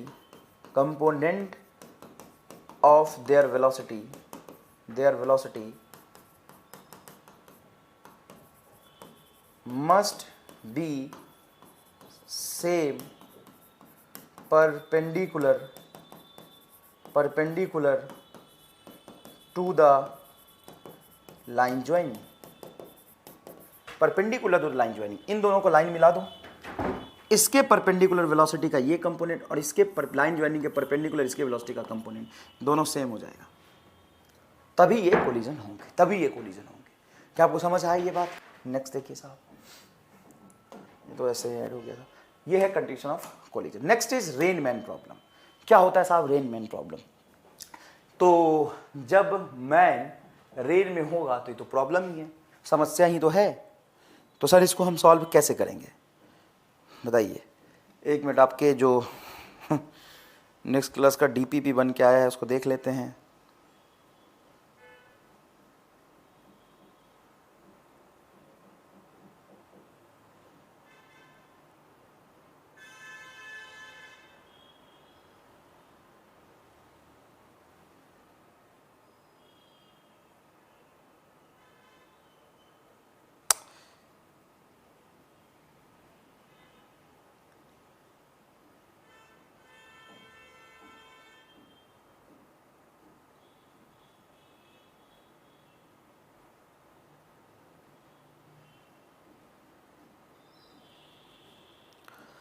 projectile motion के सवाल क्यों ऐड कर रहे हो इसमें? मना किया था ना, तो रिलेटिव मोशन पढ़ा रहा हूं। अरे यार चलो देखो, कोई दिक्कत नहीं। रेनमैन प्रॉब्लम क्या होता है? देखो ये साहब मैन है, रामलाल है, ये रामलाल का असली चेहरा यही है, मैन है, रामलाल है, ये बढ़िया रामलाल है, और ऐसे बारिश हो रही है नीचे की तरफ। तो ये छाता किस डायरेक्शन में लगाएगा? ये सबसे बड़ी समस्या होती है ना रेनमैन प्रॉब्लम। तो रेनमैन प्रॉब्लम जनरली बच्चे कहते हैं कि सर ये बहुत मुश्किल हो गया, रेनमैन प्रॉब्लम तो सर समझ नहीं आ रहा। ध्यान से सुनिएगा, एक ज़बरदस्त चीज़ बताता हूँ। रेनमैन प्रॉब्लम को आसान बना दो, एकदम आसान, तुम्हारे आँख के सामने दिखेगा, सब बना दो। तो दो ऐसी बातें बताते हो जिससे तुम्हें रेनमैन प्रॉब्लम सबसे आसान दिखेगा। बताओ, बारिश जो वाटर नीचे गिरता है, बारिश का पानी हमेशा नीचे ही तो गिरता है। हाँ सर, नीचे गिरता है या वर्टिकल डायरेक्शन से किसी थीटा एंगल पे हार्डली हो सकता है। और 70-80% नीट के सवाल में पानी नीचे गिरेगा। अरे ऐसा थोड़ी नहीं होगा पानी ऊपर जा रहा साहब, नहीं। ऐसा थोड़ी नहीं होता पानी इस डायरेक्शन में ऊपर उड़ रहा, नहीं। पानी ऊपर नहीं गिरता, पानी नीचे ही गिरता है। मतलब वेलोसिटी ऑफ रेन कहीं ना कहीं इसी डायरेक्शन में होगा। तो सर वेलोसिटी ऑफ रेन को -j से हम रिप्रेजेंट कर सकते हैं। हाँ कर लीजिए। आप इसको आई कैप बोलते हैं, इसको जे कैप बोलते हैं, इसको आप -i कैप बोलते हैं, ये -j कैप होगा तो -j कैप से रिप्रेजेंट कर लीजिए, कोई दिक्कत नहीं। डाउनवर्ड नीचे गिरेगा। चलो सर ठीक है। और एक और बात बता दो, आदमी जो है, आदमी वो हमेशा एक्स एक्सिस में आगे पीछे ही कर सकता है। आदमी कभी हवा में नहीं उड़ेगा। आदमी क्या करेगा? आदमी आगे पीछे तो आएगा। आदमी या तो भागेगा ईस्ट की तरफ या वेस्ट की तरफ, या इसी प्लेन में ऐसे आदमी जाएगा, इधर इधर करेगा। तो आदमी हमेशा हॉरिजॉन्टल लाइन में ही चलेगा, कभी आदमी हवा में नहीं उड़ सकता। तो सर ये तो बहुत आसान सी बात है, ये तो बहुत आसान सी बात है कि आदमी हमेशा एक्स एक्सिस में चलेगा और पानी हमेशा वाई एक्सिस में गिरेगा। हाँ, आदमी कैसे हवा में थोड़ी न उड़ेगा। मान लो ये रामलाल है, मान लो ये रामलाल है, और रामलाल आगे की तरफ जा रहा है वीएम से, मैन है ये आई कैप, और रेन नीचे की तरफ गिर रही है। ऐसा थोड़ी ना होगा कि आदमी छाता लेके हवा में उड़ रहा है, बताइए अब छाता किधर लगाएगा, या आदमी इधर इधर जा रहा है, इंक्लाइन प्लेन पे जा रहा है। ऐसे सवाल नहीं बनते साहब रेनमैन प्रॉब्लम में। रेनमैन प्रॉब्लम में आदमी एक्स एक्सिस में ही चलेगा। हाँ सर, और रेन वाई एक्सिस में नीचे गिरेगा। हाँ सर, तो बड़ा आसान है। अब बताओ इसको छाता किधर लगाना चाहिए? बारिश का पानी सीधा नीचे गिर रहा है, तो सर छाता ऐसे लगा लेगा। अबे तुम्हें दिख रहा है बारिश का पानी नीचे गिर रहा है, इससे तो पूछो कि इसको कहां दिखाई दे रहा है। इसको जिधर दिखाई देगा उधर ही छाता लगाएगा ना। तो अब दो चीजें हैं आपकी, velocity of rain with respect to man, यही बोलोगे ना, VRM। ये है velocity of rain, velocity of rain with respect to man. और तीसरा है VMR, velocity of man, velocity of man with respect to rain. अब इन दोनों में से एक ही आपको पढ़ना है, और कौन सा पढ़ना है बताइए? RM पढ़ना है कि MR पढ़ना है? आपको VMR पढ़ना है, velocity of man with respect to rain, या VRM पढ़ना है? फील करके बताइए, MR की RM, MR या RM, velocity of rain with respect to man या velocity of man with respect to rain, कौन सा आपको पढ़ना है? तो आप कहेंगे sir velocity of man with respect to rain, मतलब रेन मैन की वेलोसिटी ऑब्जर्व करके क्या करेगा। हमें तो यही पढ़ना होगा ना, velocity of rain with respect to man. हमें क्या पढ़ना होगा सर? रेन की velocity with respect to man. आदमी को जहां पानी गिरता हुआ दिखाई देगा वही तो होगा रेन की वेलोसिटी मैन की रिस्पेक्ट में, उधर ही तो छाता लगाएगा। तो ये आपके काम का है, MR आपके काम का नहीं है। आपके काम का क्या है? RM। बताओ, तुम बताओ। मैं तो बस ऐसे तुम्हें उल्लू भी बना सकता हूँ, तुम्हारे साथ खेल भी सकता हूँ। तुम बताओ कौन तुम्हारे काम का, कमेंट करके बताओ, फिर बताता हूँ। सर हमारे काम का सर हाई लग रहा, रेन की वेलोसिटी मैन की रिस्पेक्ट में लग रहा है, सर ये नहीं लग रहा हमारे काम का। ठीक है, देखते हैं। अब बोलो, velocity of rain with respect to man जब लिखोगे तो फॉर्मूला क्या होगा? Velocity of rain minus velocity of man, यही तो होगा फॉर्मूला। तो फटाफट बताओ ये किस डायरेक्शन में छाता लगेगा? इसमें 1 की तरफ, 2 की तरफ, या 3 की तरफ? तो आपका जो जवाब है कि सर उसको छाता पानी नीचे गिरा तो छाता ऐसे ही लगाना चाहिए, वो गलत है।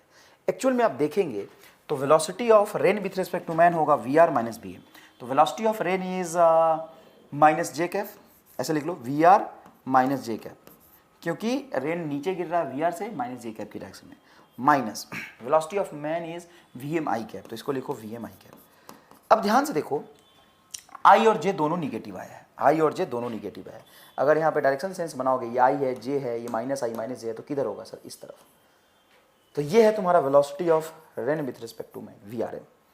सर इधर आ रहा, सर इसी डायरेक्शन में हम छाता लगाएंगे। बहुत बढ़िया, मतलब ये रहा छाता मेरे पास है, ऐसी बात नहीं है, छाता भी लेके आया हूँ मैं, ये मेरे पास छाता है। तो अब आदमी, ये जो यहाँ पे मैन है, ये मैन आगे चल रहा है और बारिश का पानी नीचे गिर रहा था। तो तुमने बोला कि सर VRM की डायरेक्शन में छाता लगाएगा। ठीक है, VRM की डायरेक्शन में छाता लगाएगा, तो VR माइनस BM, VRM तो VR माइनस BM। देखो VRM क्या होगा सर? VRM होगा VR माइनस BM। VR क्या है सर? ये रहा VR, VR minus j cap, तो VR माइनस j कैप और माइनस VM I कैप, क्योंकि आदमी आगे चल रहा, तो ये भी माइनस, ये भी माइनस। देखो नीचे j कैप निगेटिव और पीछे I कैप निगेटिव, तो इस डायरेक्शन में तो ऐसे छाता लगाएगा क्या आदमी? ऐसे जा रहा, पानी ऐसे गिर रहा, पानी नीचे गिर रहा था, आदमी आगे जा रहा था, तो इस डायरेक्शन में रेन आता हुआ दिखाई दे, इस डायरेक्शन में, इस डायरेक्शन में ऐसे आदमी छाता लगाएगा? आओ, ऐसे छाता लगाएगा क्या? अब तुम आरएम की डायरेक्शन में छाता लगाओगे क्या?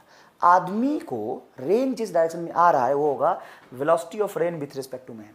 इधर आ रहा तो ऐसे छाता थोड़ी ना लगाता है, किधर छाता लगाएगा भाई? तो रेन की डायरेक्शन में छाता नहीं लगाते, रेन के अपोजिट में लगाएंगे तभी तो बचेंगे। इधर रेन गिर रही, अब ऐसे छाता लगाएंगे, तो ऐसे छाता लगा रहे तो आप छाता एक्चुअल में लगा किधर है सर? इधर।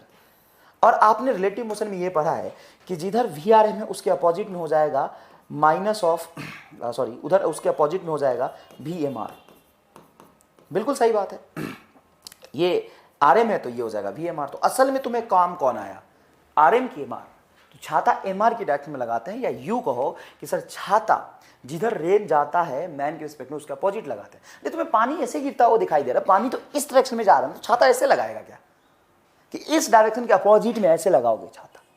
छाता तो इस डायरेक्शन में हम लगाएंगे ना रामलाल। सर ठीक बात है। तो ये मोटा मोटी कंसेप्ट था, बहुत आसान कंसेप्ट है, कोई खास बात नहीं है। ये सवाल यहाँ पे गलत आ गया, इसको बाद में करेंगे अपन, इसको बाद में करेंगे। ये देखिए यहाँ पे सवाल देखिए, अब man is standing on a road, ठीक है, आदमी कहाँ गया? आदमी ये रहा आपका आदमी। मैन इज स्टैंडिंग, कहीं नहीं जा रहा बेचारा, अकेला उदास खड़ा है, अकेला उदास खड़ा है। Man is standing on a road, has to hold his umbrella at 30 degree with vertical to keep the rain away. 30 degree with a vertical, मतलब इस आदमी को जो छाता लगाना है वो इस डायरेक्शन में लगाना है, और ये जो अम्ब्रेला का डायरेक्शन है वो वर्टिकल से 30 डिग्री पे है। ये क्वेश्चन दिया हुआ है, वर्टिकल डिग्री से 30 डिग्री। देखिए ना, man is standing on a road, man road पे खड़ा है, man is standing on a road, has to hold his umbrella at 30 degree with vertical. Vertical मतलब सीधा लाइन, इससे 30 डिग्री पे ऐसे छाता लगाना है। ये रहा वर्टिकल लाइन, इससे 30 डिग्री पे ऐसे छाता लगाना है, इस डायरेक्शन में उसको रेन इधर आता हुआ दिख रहा था, ऐसे छाता लगाएगा बढ़िया। To keep the rain away, अबे रेन भाग नहीं रहा, रेन से बचना है। ही थ्रो द अम्ब्रेला, पागल हो गया, ऐसे पहले खड़ा था 30 डिग्री पे बढ़िया सा छाता लगाया था। He throw the umbrella and starts running at 10 kilometre per hour. अभी ये मैन रेस्ट में है तो उसको बारिश का पानी इस डायरेक्शन में आता हुआ दिखाई दे रहा है। अब इस आदमी ने छाता फेंक दिया और दौड़ने लग गया। He throw the umbrella and start running at 10 kilometre per hour, और मैन 10 किलोमीटर पर आवर से दौड़ना शुरू कर दिया। Find that rains drop are hitting his head vertically. अब उसको पानी सीधा नीचे गिरता हुआ दिखाई दे रहा है vertically. Then the speed of rain drop with respect to the moving man. Moving man के रिस्पेक्ट में वेलोसिटी ऑफ रेन क्या होगा ये पूछा है। एक्चुअल वेलोसिटी ऑफ रेन नहीं पूछा है, मूविंग मैन के रिस्पेक्ट में वेलोसिटी ऑफ रेन पूछा है। अब सुनना ढंग से, एक सुरवाई को थोड़ा अलग अलग रख के कंसेप्ट समझना। पहले आदमी बढ़िया से खड़ा था, अचानक से बारिश आ गया, बारिश उसको टेढ़ा गिरता हुआ दिखाई दे रहा है। मतलब वेलोसिटी ऑफ रेन के दो कंपोनेंट होंगे, वेलोसिटी ऑफ रेन के दो कंपोनेंट होंगे, एक नीचे की तरफ एक पीछे की तरफ। यही होगा क्या बेटा? हाँ होने चाहिए सर, क्योंकि आपने कहा था कि 30 वर्टिकल से 30 डिग्री पर, मतलब इस तरफ रेन आता हुआ दिखाई दे रहा है ना। तो ये 30 डिग्री मतलब वर्टिकल से 30 डिग्री, ये भी हम कह सकते हैं। तो इस वेलोसिटी ऑफ रेन के दो कंपोनेंट होंगे, एक होगा वर्टिकल वी आर कॉस 30 और एक होगा horizontal velocity of rain V R sine 30। Vertical से एंगल लेना था, देखो यहाँ से 30, इस डायरेक्शन में रेन आता हुआ दिखाई देगा, तो यहाँ से देखेंगे तो ये भी तो 30 होगा, ठीक है। तो बढ़िया, रेन ऐसे आ रहा था। रेन सीधा गिर रहा है कि टेढ़ा गिर रहा है? एक्चुअल में बताओ, एक्चुअल में रेन टेढ़ा गिर रहा है कि सीधा गिर रहा है? सर एक्चुअल में रेन टेढ़ा गिर रहा है। कैसे पता? बड़ा आसान है, man standing on road, actual में मैन रेस्ट में है तो उसको रेन टेढ़ा आता हुआ ऐसे दिखाई दिया, तभी वो वर्टिकल से 30 डिग्री पे ऐसे छाता लगाया। अब उसको दिख गई सामने पिंकी, आदमी ने छाता फेंका और दौड़ना शुरू कर दिया। आदमी ने छाता फेंका और दौड़ना शुरू कर दिया। अब जब दौड़ना शुरू कर दिया तो एक्स एक्सिस में मैन की कुछ वेलोसिटी आ गई। अब उसको रेन सीधा माथे पे सीधा गिरता हुआ दिख रहा है, हेड वर्टिकली सीधा रेन गिरता हुआ दिखाई। ऐसा चमत्कार कैसे हो सकता है? अब तुम ध्यान से देखोगे तो जहां मैंने कल रिलेटिव मोशन स्टार्ट किया था और ये कंसेप्ट दोनों सेम है। कैसे? तो देखो, रेन की एक्चुअल दो वेलोसिटी, क्योंकि रेन टेढ़ा गिर रहा था, एक नीचे और एक पीछे। अब जितना रेन की वेलोसिटी पीछे की तरफ है उतना ही वेलोसिटी से आदमी पीछे भागेगा। अब जरूरी थोड़ी ना आगे भागे, आदमी इधर भागा, कहाँ भागा ये नहीं दिया हुआ है, आदमी पीछे भाग गया 10 से। अब एक बात बताओ, जितनी रेन की वेलोसिटी एक्चुअल में पीछे थी उतनी ही वेलोसिटी से अगर मैन पीछे भाग जाए तो रेन की रिलेटिव वेलोसिटी मैन के रिस्पेक्ट में एक्स में 0 हो जाएगा। और इस कंसेप्ट पे मैं 10वां सवाल करा रहा हूं, 10 सवाल करा चुका। बर्ड और रामलाल का भी यही सवाल था कि बर्ड आगे 4 से और रामलाल भी आगे 4 से, तो रिलेटिव वेलोसिटी 0 हो गया, मतलब रामलाल को बर्ड आगे जाता हुआ नहीं दिखाई दे रहा। अब मैन अगर पीछे भाग रहा 10 से और रेन की ये वेलोसिटी भी पीछे 10 है, तो ये रेन की वेलोसिटी पीछे 10 और मैन की वेलोसिटी पीछे 10 इक्वल हो गया, इसलिए मैन को रेन नीचे गिरता हुआ दिखाई दे रहा है। तो सर तो आंसर निकल गया। अब V R velocity of rain का साइन 30 ये वी एम के बराबर होना चाहिए। वी आर हमें यही निकालना है, ये पूरा का पूरा वी आर साइन 30 पूरा का पूरा क्या हो जाएगा, वेलोसिटी ऑफ मैन के बराबर ये हो जाएगा तुम्हारा वी आर साइन 30, ये इसकी वैल्यू हो जाएगी तुम्हारी 10। और वेलोसिटी ऑफ रेन हमें नहीं पता, वेलोसिटी ऑफ रेन हमें नहीं पता, तो चलो ये कंडीशन आ गया कि दोनों बराबर होगा, इसीलिए एक्स एक्सिस में रेन अब जाता हुआ नहीं दिख रहा है, सीधा नीचे गिरता हुआ दिख रहा है। अब नीचे की तरफ जो कंपोनेंट होगा वो होगा वी आर कॉस 30, तो मैन को सिर्फ वाईथ कंपोनेंट दिख रहा, तो relative velocity of rain with respect to man, moving man, ये हो जाएगा सिंपल आपका वी आर कॉस 30। अब हमें वी आर कॉस 30 की वैल्यू निकालनी पड़ेगी, तो कैसे निकालेंगे बताइए, कैसे निकालेंगे, हमें वी आर कॉस 30 की वैल्यू चाहिए, क्योंकि क्या पूछा है, speed of the rain drop with respect to moving man, तो मूविंग मैन को रेन कहां जाता हुआ दिखाई दे रहा है, सीधा नीचे, सीधा नीचे गिरता हुआ दिखाई दे रहा है, तो ये वेलोसिटी उसको निकालनी है। मूविंग मैन पे सीधा नीचे वाई की तरफ आता हुआ दिखाई दे रहा है ना, सीधा टकरा रहा है मुंडी पे, तो मूविंग मैन के रिस्पेक्ट में रेन तो आगे जा ही नहीं रहा, तो मूविंग मैन के रिस्पेक्ट में रेन की ये वेलोसिटी तो कैंसिल हो गई।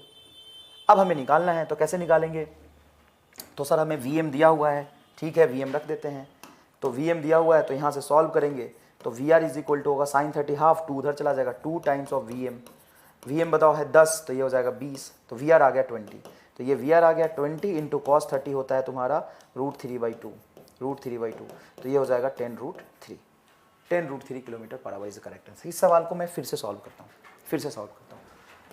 ये आदमी रेस्ट में है, तो रेन इधर आकर गिरता हुआ दिखाई दे रहा है वर्टिकल से 30 डिग्री पे, इसीलिए अम्ब्रेला इधर लगा है। देखो अम्ब्रेला ने आदमी ने इधर लगाया वर्टिकल से 30 डिग्री पे, तो पानी भी तो ऐसे गिरेगा, तो ये भी तो वर्टिकल से 30 हो गया, ये वर्टिकल से 30। मान लीजिए इसकी वेलोसिटी है वी आर, तो इसके 2 कंपोनेंट होंगे, एक नीचे और एक पीछे, तो ये वेलोसिटी का कंपोनेंट बोलोगे वी आर कॉस 30 और रेन का ये कंपोनेंट हो गया वी आर साइन 30।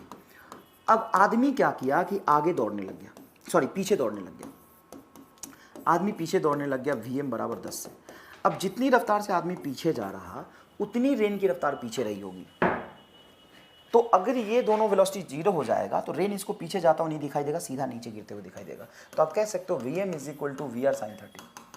अब साइन 30 की वैल्यू हाफ, तो वेलोसिटी ऑफ रेन रहने दो, ये साइन 30 हाफ और वी एम आ गया आपका 10, तो V R is equal to आ जाएगा 20। तो वेलोसिटी ऑफ रेन नहीं पूछा है, velocity of rain with respect to moving man पूछा है, तो मैन के रिस्पेक्ट में ये कंपोनेंट तो उसको दिखाई देगा नहीं, रेन सीधा वर्टिकल कंपोनेंट दिखाई देगा, तो velocity of rain with respect to man हो जाएगा आपका V R cos 30, V R is equal to 20 cos 30 √3/2, 10√3 kilometre per hour is answer. दोबारा सॉल्व कर दिया मैंने आपके लिए। दूसरा सवाल देखिए, man walks in a rain with velocity 5 kilometre per hour, ये आदमी है साहब और 5 किलोमीटर पर आवर से वॉक कर रहा है। अब 1 मिनट ध्यान से सुनिएगा, मैंने जो आपको बोला था सवाल आसान होगा, देखिए सवाल आसान होने का पहला sign, man walks in rain with velocity 5 kilometre per hour. अब आदमी तो सीधा ही वॉक करेगा, आदमी हवा में उड़ता हुआ वॉक तो करेगा नहीं, मतलब ये आई कैफ ही होगा, आप सीधा लिख सकते हैं 5 i cap, velocity of man is 5 i cap. अब नेक्स्ट देखिए, the rain droplet drops strike at him at an angle of 45 degree. अब रेन ड्रॉपलेट इसको 45 डिग्री पे इधर गिरता हुआ दिखाई दे रहा है, वर्टिकल से 45 तो हॉरिजॉन्टल से भी 45। ये रेन ड्रॉपलेट असल में velocity of rain with respect to man को इधर आता हुआ दिखाई दिया विथ द हॉरिजॉन्टल से 45 तो वर्टिकल से 45। Velocity of rain if it is falling vertically downward. अब रेन की वेलोसिटी एक्चुअल में क्या होगी अगर वो वर्टिकली गिर रहा था, मतलब सवाल कह रहा है कि असल में रेन तो नीचे गिर रहा है वी आर, रेन तो नीचे गिर रहा है, रेन तो सिर्फ जे कैप में रेन तो ओरिजिनल सिर्फ जे कैप में है, लेकिन आदमी को ऐसा लग रहा है कि 45 पे है। देखो, a man walks in a rain, man walks in a rain with velocity 5 kilometre per hour. आदमी 5 किलोमीटर पर आवर से भाग रहा है। अब उसको पानी ऐसे गिरता हुआ दिखाई दे रहा है, तो भागते हुए आदमी को जो रेन का वेलोसिटी दिखाई देगा वो एक्चुअल दिखाई देगा कि रिलेटिव दिखाई देगा? तो ये उसको दिखाई दे रहा है इस 45 डिग्री में velocity of rain with respect to man. Then velocity of rain if it is falling vertically down, तो एक्चुअल वेलोसिटी ऑफ रेन क्या होगा अगर रेन असली में सिर्फ नीचे गिर रहा था? तो देखिए क्या लिखेंगे, velocity of rain with respect to man क्या होगा, वी माइनस वी। अब साहब हमें ये पता है कि ये सिर्फ जे में है, ये होगा तुम्हारा वी आर जे कैप, और हमें पता है कि वी एम आई कैप है। ये पक्की बात है, मैन आगे जा रहा है, ये हमें पक्की बात है। और ये रिजल्टेंट 45 डिग्री का एंगल, ये रिजल्टेंट 45 डिग्री पे है। तो 45 डिग्री पे तभी होगा जब इसका जे वाला कंपोनेंट और एक्स वाला कंपोनेंट सेम होगा। तो पक्की बात है रेन नीचे गिर रहा था तुम्हारा 5 से, 5 जे कैप से, और ये है तुम्हारा आदमी का 5 आई कैप, तभी तो उसको बीच में दिखाई देगा 45 डिग्री पे। तो सीधा आंसर हो जाएगा तुम्हारा 5 किलोमीटर पर आवर। समझो, इस बात को समझो, रेन की वेलोसिटी तो सीधा वर्टिकली डाउनवर्ड है, रेन तो सीधा नीचे गिर रहा है ना, रेन तो सीधा नीचे गिर रहा और आदमी आगे जा रहा। अब आदमी को दिखाई दे रहा टेढ़ा गिर रहा, तो आदमी को क्या दिखाई देगा? तो आदमी के रिस्पेक्ट में देखोगे तो एक्चुअल में आदमी क्या देखता है, आदमी अपने आप को रेस्ट में एज्यूम करेगा और अपनी वेलोसिटी उल्टा करके इसको दे देगा। ऐसे समझो, दूसरे तरीके से समझो, सेकेंड मेथड समझो, कितना आसान है ये।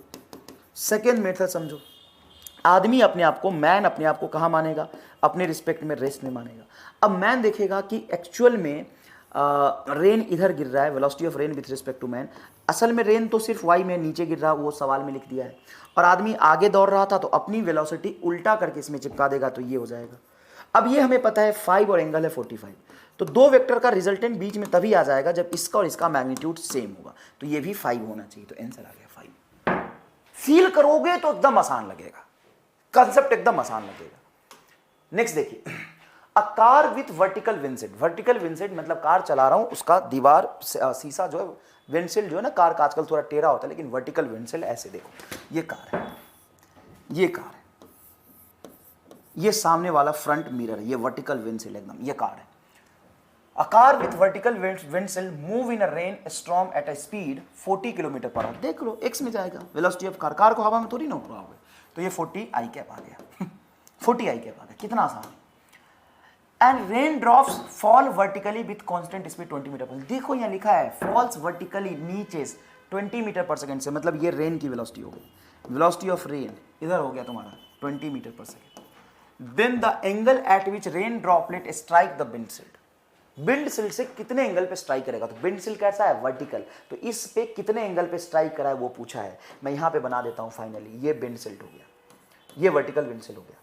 अब इस पे कितने एंगल पे स्ट्राइक करा है, इसको निकालने के लिए इसी के रिस्पेक्ट में रामलाल को अंदर बिठा दो, रामलाल ड्राइवर हो गया, तो रामलाल ड्राइवर हो गया, तो इसको कार रेस्ट में दिखाई देगा। अब क्या करेंगे, तो जो कार की एक्चुअल वेलोसिटी है वो रेन को उल्टा करके दे दो, तो रेन तुम्हें नीचे आता दिखाई देगा वी मतलब 20 से, और पीछे आता वो दिखाई देगा VC मतलब 40 से। लेकिन एक चीज़ और, ये 20 मीटर पर सेकेंड है और ये किलोमीटर पर आवर है। बच्चा यहाँ भी गलती करता है, ये 40 किलोमीटर पर आवर को चेंज करने के लिए 5/18 से मल्टीप्लाई करो, 5/18 से मल्टीप्लाई करोगे तो ये हो जाएगा बेटा 9, ये हो जाएगा आपका 20, तो ये हो जाएगा 100/9 मीटर पर सेकेंड। ठीक है, अब इनका रिजल्टेंट किधर होगा, सर रिजल्टेंट कुछ ये रहा है।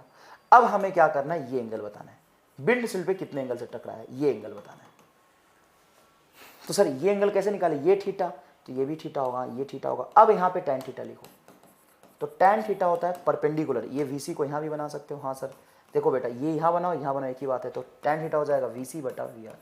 VC बोलो कितना है सर, VC है 100/9, 100/9, और VR कितना है 20/20, ये कैंसिल होगा तो 5 ऊपर चला जाएगा, तो tan थीटा, तो theta is equal to tan inverse 5/9, 5/9, 5/9। फिर एक बार मैं सॉल्व करके दिखाता हूँ, फिर एक बार मैं सॉल्व करके दिखाता हूँ। सुनो, ये रहा तुम्हारा कार का वर्टिकल विंडशील्ड। अब एक्चुअल में रेन नीचे गिर रहा है और कार आगे जा रहा था, तो कार को तुम रेस में मान लोगे, तो कार की जितनी वेलोसिटी आगे थी उसको उल्टा करके इसमें चिपका दो। यही तो फॉर्मूला लिखने की कहाँ जरूरत है।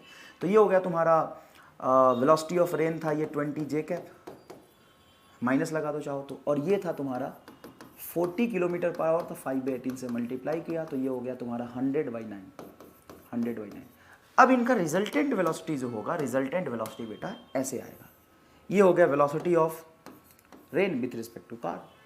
अब वर्टिकल से कितने एंगल पे टकराया है, मतलब ये थीटा पूछ रहा है, तो ये थीटा पूछ रहा है तो ये भी थीटा उतना ही होगा। अब यहाँ पे आप tan थीटा लिखिए, tan थीटा होता है बेटा परपेंडिकुलर अपॉन बेस। अगर आप इस VR को यहाँ बना लेंगे तो ये बेस हो जाएगा, ये परपेंडिकुलर हो जाएगा, ये हाइपोटेन्यूस हो जाएगा।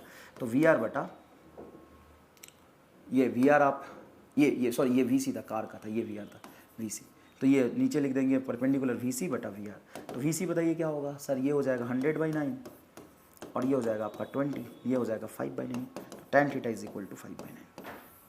एकदम आसान है बेटा, एकदम आसान है।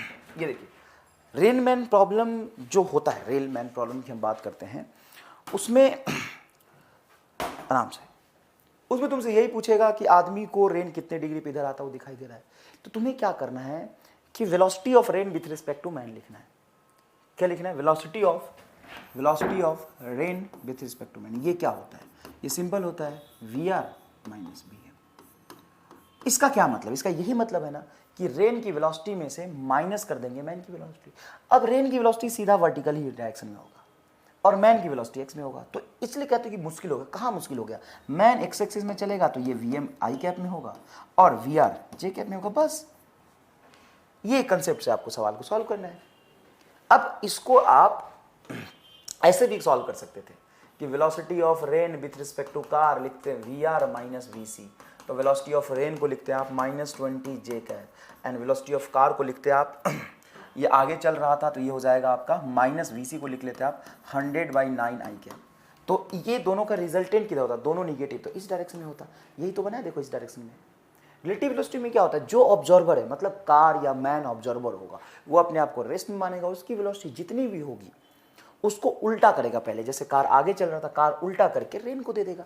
यही तो रिलेटिव वेलोसिटी का कंसेप्ट आप स्टार्टिंग से पढ़ते आ रहे हैं, रिलेटिव वेलोसिटी का कंसेप्ट स्टार्टिंग से पढ़ते आ रहे हैं, बहुत आसान सवाल बनते हैं इसमें। नेक्स्ट देखिएगा 4% PQRS, 4% PQRS, देखिए यहाँ पे ये P है, ये Q है, ये R है, ये S है। Initially at the 4 corner of a square of side D, 4 corner of square of side D. Each person now moves with a constant speed V. Each person moves now with a constant speed V.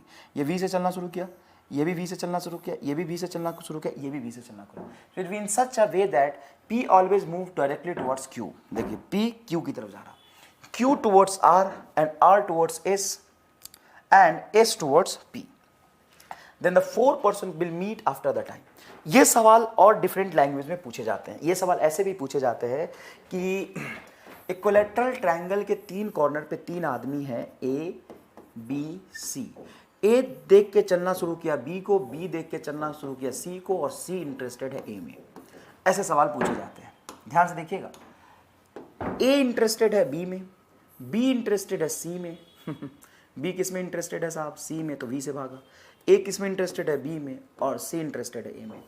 मतलब ये एक दूसरे में interest show कर रहा है। जैसे A को ना B पसंद है, A B को देखते हुए V वेलोसिटी से भाग रहा है, B को C पसंद है तो B C को देखते हुए V वेलोसिटी से भाग रहा है, और C को A पसंद है तो C A की तरफ V वेलोसिटी से भाग रहा है। और इक्विलैटरल ट्रायंगल है तो थीटा 60 डिग्री होगा, मान लो अभी थीटा मान लेते हैं बस। तो बताओ कितनी देर में मिलेंगे। तो एक्चुअल में जो इसका पाथ होगा ना बहुत कॉम्प्लिकेटेड होता है। कैसे देखो, अब जब इसका सॉल्यूशन करोगे तो ध्यान से देखो, ऐसे देखो इक्विलैटरल ट्रायंगल थे, अब A लगातार B को देख रहा, अब B थोड़ा ऊपर जाएगा, B मान लो यहां पहुंच गया तो A तो लगातार B को देख रहा था तो A का पाथ थोड़ा सा टेढ़ा हो जाएगा। अब यहां पे C पहुंच गया तो B तो C को देख रहा तो ये इसका भी पाथ थोड़ा सा टेढ़ा हो जाएगा, और C तो A को देख रहा, A यहां पहुंचा तो इसका भी पाथ थोड़ा टेढ़ा हो जाएगा। तो थोड़ी देर बाद तीनों एक इस तरह के इक्विलैटरल ट्रायंगल पे होंगे।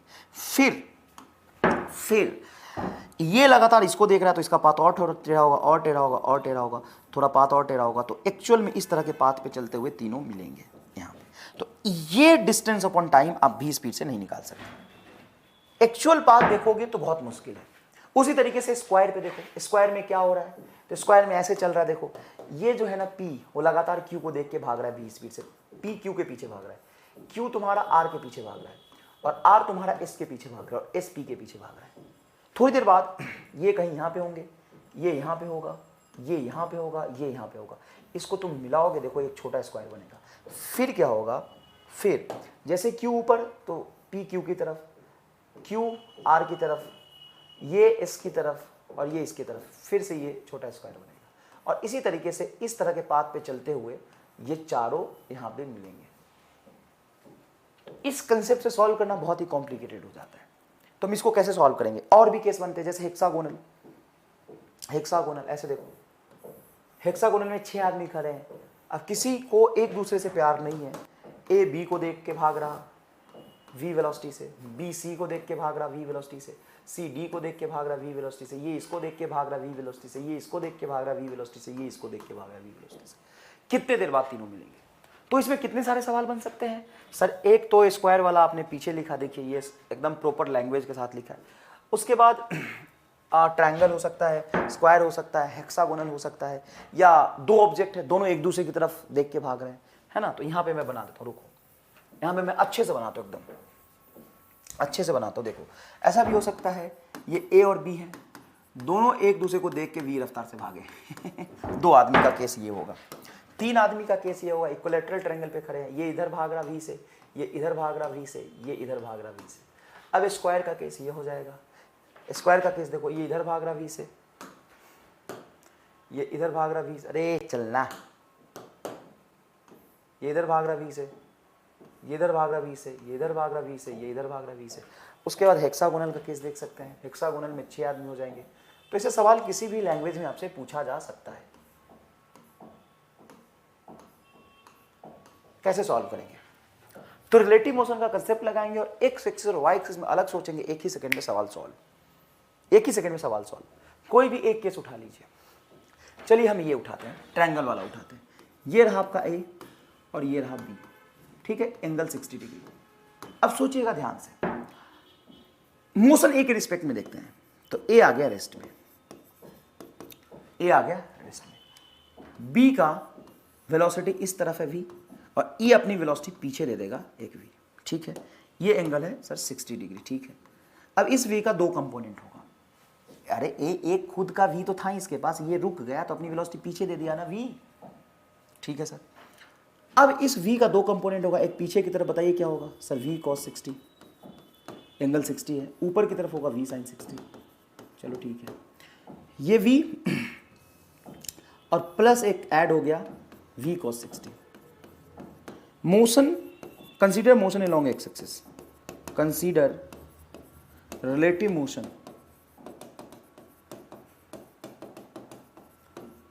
Of b with respect to A along x axis, along x axis।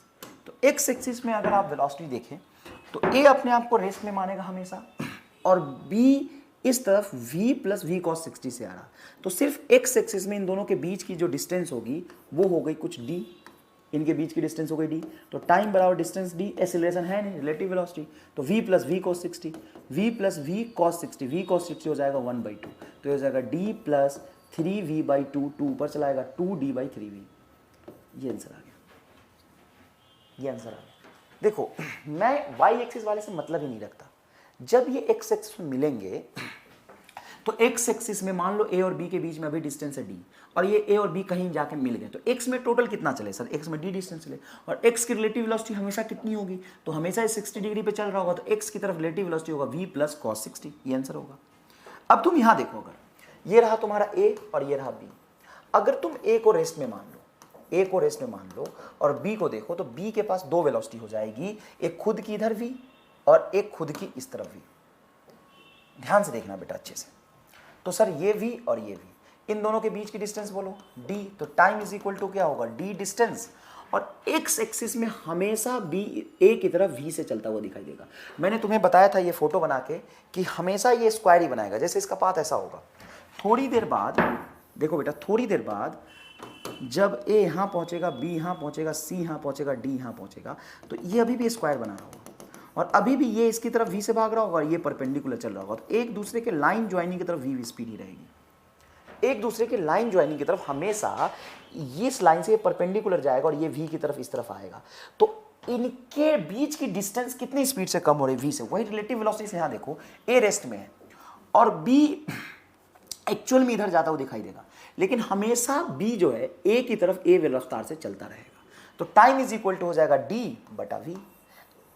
बहुत आसान है। आप कहेंगे सर अगर ऐसा हो गया तो a को तो b इस लाइन पे चलता हुआ दिखाई देगा, तो मिलेगा कैसे? बेटा हमेशा होगा क्या कि a को ऐसा दिखाई देगा b इस लाइन पे चल रहा, अब थोड़ी देर बाद ये डिस्टेंस घट के इस लाइन पे चल रहा, थोड़ी देर बाद डिस्टेंस घट के इस लाइन पे चल रहा, थोड़ी देर बाद डिस्टेंस घट के इस लाइन पे चल रहा, यहाँ पे कोलाइड हो जाएगा। क्योंकि कोलाइड कोलिजन तो हो रहा, क्योंकि इनकी वेलोसिटी का डायरेक्शन कांस्टेंट नहीं है। क्या हर वेलोसिटी का डायरेक्शन कांस्टेंट है क्या? नहीं। कैसे कांस्टेंट नहीं? देखो ये इधर जा रहा v से, ये इधर जा रहा v से, अब ये लगातार इस डायरेक्शन में नहीं जा रहा, अब ये r को देख रहा, r जब यहां पहुंचेगा तो r को देखते हुए इधर घूम गया, फिर इधर घूम गया, तो इनका पाथ ऐसे होगा, चारों यहां पे मिलेंगे। तो अगर ये मिले हैं तो सिर्फ x एक्सिस में देखा जाए तो p और q के बीच में डिस्टेंस x एक्सिस में कितना था? d था। और x एक्सिस की तरफ वेलोसिटी देखा जाए तो ये v से इधर जा रहा, ये परपेंडिकुलर जा रहा v से, तो इनके बीच की डिस्टेंस लगातार v से कम होगी। स्क्वायर बन रहा भी इनके बीच की डिस्टेंस v से कम हो रही, तो टाइम हो जाएगा डी बाई वी, टाइम हो जाएगा डी बाई वी। तो स्क्वायर के केस में सिंपल आंसर आएगा डी बाई वी। और यहाँ पे इक्विलैटरल ट्रायंगल के केस में जो आंसर आएगा, इक्विलैटरल ट्रायंगल के केस में आंसर आएगा वो आएगा 2d/3b। सर यहाँ बताओ हेक्सागोनल पे कितना आंसर आएगा? तो हेक्सागोनल पे ये v इधर होगा। अब देखो ये 60 डिग्री एंगल है, ये रहा a r, ये रहा b, तो यहाँ पे टाइम बटा ये आएगा डिस्टेंस, दोनों के बीच का डिस्टेंस, साइड लेंथ d, और स्पीड हो जाएगा आगे की तरफ भी उल्टा करके देखो तो ये v और इस v का कंपोनेंट इस तरफ जाएगा v cos 60, तो v माइनस v/2, तो t बराबर आ जाएगा 2d/v। और जब दो ही ऑब्जेक्ट हो तो एक को रेस्ट में मानोगे, इसकी वेलोसिटी उल्टा करके इसमें चिपकाओगे तो t इज इक्वल टू आएगा, अगर दोनों के बीच की डिस्टेंस d है तो t इज इक्वल टू आएगा d/2v। वैसे भी अगर हम a से पूछे कितना वेलोसिटी से मिलने जा रहा है v से, और b भी इससे तरफ आ रहा है v वेलोसिटी से, मतलब दोनों का भरपूर मिलने का मन है, तो इसमें सबसे कम टाइम लगेगा। देखो t d/2v। उसके बाद इसमें देखो a पूरी जान लगा के b की तरफ भाग रहा, a पूरी जान लगा के b की तरफ भाग रहा, b का भी मिलने का मन है, कितने से? इधर वेलोसिटी v है तो v का एक कंपोनेंट a की तरफ होगा v cos 60 और ऊपर होगा v sin 60। इससे नहीं मिलने का मन है लेकिन इससे मिलने का मन है, तो ये दोनों ऐड हो गया। इसमें देखिए तो a पूरी जान लगा के जा रहा है b से मिलने, और b से पूछोगे तो b का न्यूट्रल मन है, इन लाइन ज्वाइनिंग के परपेंडिकुलर, ना तो इससे लेंथ दूर भगा रहा है ना इसके पास आ रहा है, मतलब time is equal to simple हो जाएगा d बटा इस वेलोसिटी से मिल रहा है, मतलब d/v आंसर। और हेक्सागोनल में देखोगे तो a v से भाग रहा है, a किससे भाग रहा है? a किससे भाग रहा है? v से भाग रहा है। और b को अगर तुम देखोगे ध्यान से तो b साहब इस लाइन पे भाग रहा है, मतलब इसकी वेलोसिटी का ये वाला कंपोनेंट जो होगा v cos 60, ये इसको दूर भगा रहा है, और ये बेचारा v से इससे मिलने जा रहा है, तो रिलेटिव स्पीड क्या होगा? v माइनस v cos 60, तो v माइनस v/2, तो ये हो जाएगा तुम्हारा v/2, 2 पर चला जाएगा d/2d/v। सबसे ज़्यादा हेक्सागोनल में टाइम लगा और सबसे कम इसमें टाइम लगा। समझ में आया कि नहीं? तो यही 2-3 केस पॉसिबल केस है, ये आपसे पूछ सकते हैं। नेक्स्ट देखते हैं बेटा, 2005 में सवाल पूछा था, बहुत बढ़िया सवाल है। 2 boys are standing at the ends a and b। 2 boys are standing at the end a and b of a ground where ab is equal to a। इन दोनों के बीच की लेंथ है a। ठीक है बेटा, आगे समझिएगा। The boy b starts running in a direction perpendicular to ab। ab को लाइन ज्वाइनिंग के परपेंडिकुलर b इधर भागना शुरू कर दिया, इधर भागना शुरू कर दिया। AB विथ वेलोसिटी v1, कितने वेलोसिटी से भागा? ये v1 वेलोसिटी से इधर भागना शुरू कर दिया with velocity v1। The boy a boy starts running simultaneously with velocity v, with velocity v, running simultaneously with velocity v and catches the other in a certain time t। with velocity v velocity constant, इस v velocity जो constant है उससे भागना शुरू किया। किधर हमको नहीं बताया, किधर भागना चाहिए ताकि वो एक ही लाइन पे भागते हुए कहीं ना कहीं इसको पकड़ ले, तो तुम ऑब्वियसली यही बोलोगे ना सर ए को कहीं ना कहीं इस लाइन पे भागना चाहिए, ये थोड़ा नीचे ऊपर कहीं भी हो सकता है। मान लो इस v लाइन से भागा, इसी लाइन पे चल रहा है क्योंकि लिखा है साइमल्टेनियसली विथ वेलोसिटी v, उसी टाइम पे v वेलोसिटी से भागा और कहीं ना कहीं यहाँ पकड़ लिया, ए और बी दोनों यहाँ मिल गए। और मैं इसको लाइन पे इसलिए ले जा रहा हूँ, ऐसा नहीं होगा कि ए यहाँ है बी यहाँ है, बी इधर जा रहा और ये कुछ ऐसे भागा, ऐसे नहीं भागा, एक लाइन पे भागा है, तभी यहाँ बोला है simultaneously with velocity v, constant velocity v से भागा ये। तो बताइए कि v की वैल्यू क्या होगी, यही पूछा है क्या? The time t, then where t is, time पूछा है कितने देर में मिलेगा। मान लो t टाइम में मिल रहे हैं, तो t टाइम में ये कितना डिस्टेंस ट्रेवल कर लेगा? Speed into time v1t। अच्छा, ये कितना डिस्टेंस ट्रेवल कर लेगा, तो ये होगा स्पीड v और टाइम t vt। तो बेटा ऐसा है कि इन दोनों के बीच में ये डिस्टेंस था ये, इसने डिस्टेंस ट्रेवल किया v1t और ये डिस्टेंस है तुम्हारा vt। तो आसान है, ये 90 डिग्री हो गया, तो इसको हाइपोटेन्यूज, इसको परपेंडिकुलर, इसको बेस बोल सकते हो। तो डायरेक्टली आप सॉल्व कर सकते हो a स्क्वायर प्लस v1 का square T square is equal to v square T square. Perpendicular का होल स्क्वायर प्लस बेस का होल स्क्वायर बराबर हाइपोटेन्यूज का होल स्क्वायर। मुझे क्या चाहिए, मुझे चाहिए टाइम। तो ऐसे टाइम निकाल सकते हैं आप, v1 का स्क्वायर टी स्क्वायर को उधर ले जाइए, तो ये होगा a square is equal to T square common हो जाएगा, v स्क्वायर माइनस v1 का स्क्वायर इंटू आपका आ जाएगा ये टी स्क्वायर। इसको आप नीचे ले जाएंगे तो टाइम इज इक्वल टू हो जाएगा रूट अंडर a स्क्वायर बटा v स्क्वायर माइनस v1 का whole square. Time is equal to क्या आ जाएगा, टाइम इज इक्वल टू हो जाएगा a स्क्वायर बटा v स्क्वायर माइनस v1 का स्क्वायर। ये डी आंसर आ गया। बहुत आसान है ना, बहुत आसान है, कोई खास बात नहीं है। नेक्स्ट देखिएगा बेटा, find the range and height of object. एक कार पे आदमी यहाँ पे खड़ा हो गया और इस आदमी ने कार पे के सरफेस पे बैठ के बॉल को सिंपल ऊपर वेलोसिटी दी। Then find range of object. Range कहाँ से आएगा, तो किसी भी मूविंग फ्रेम में बैठ के हम किसी ऑब्जेक्ट को थ्रो करते हैं, तो देखो जब इसके हाथ में बॉल था तो कार की वेलोसिटी v1, मैन की वेलोसिटी v1 आगे की तरफ, तो बॉल की वेलोसिटी भी पहले से इसके पास v1 थी। जैसे ही कार से बॉल को प्रोजेक्ट करेगा तो कार के पास बॉल के पास एक्चुअल में वेलोसिटी आगे होगा v1 और ऊपर होगा v2। ठीक है, बॉल को प्रोजेक्ट कर दिया और एक्सीलरेशन ड्यू टू ग्रेविटी नीचे लग रहा होगा। ठीक है, तो बॉल का पाथ कुछ ऐसा होगा, बॉल का पाथ ऐसा होगा।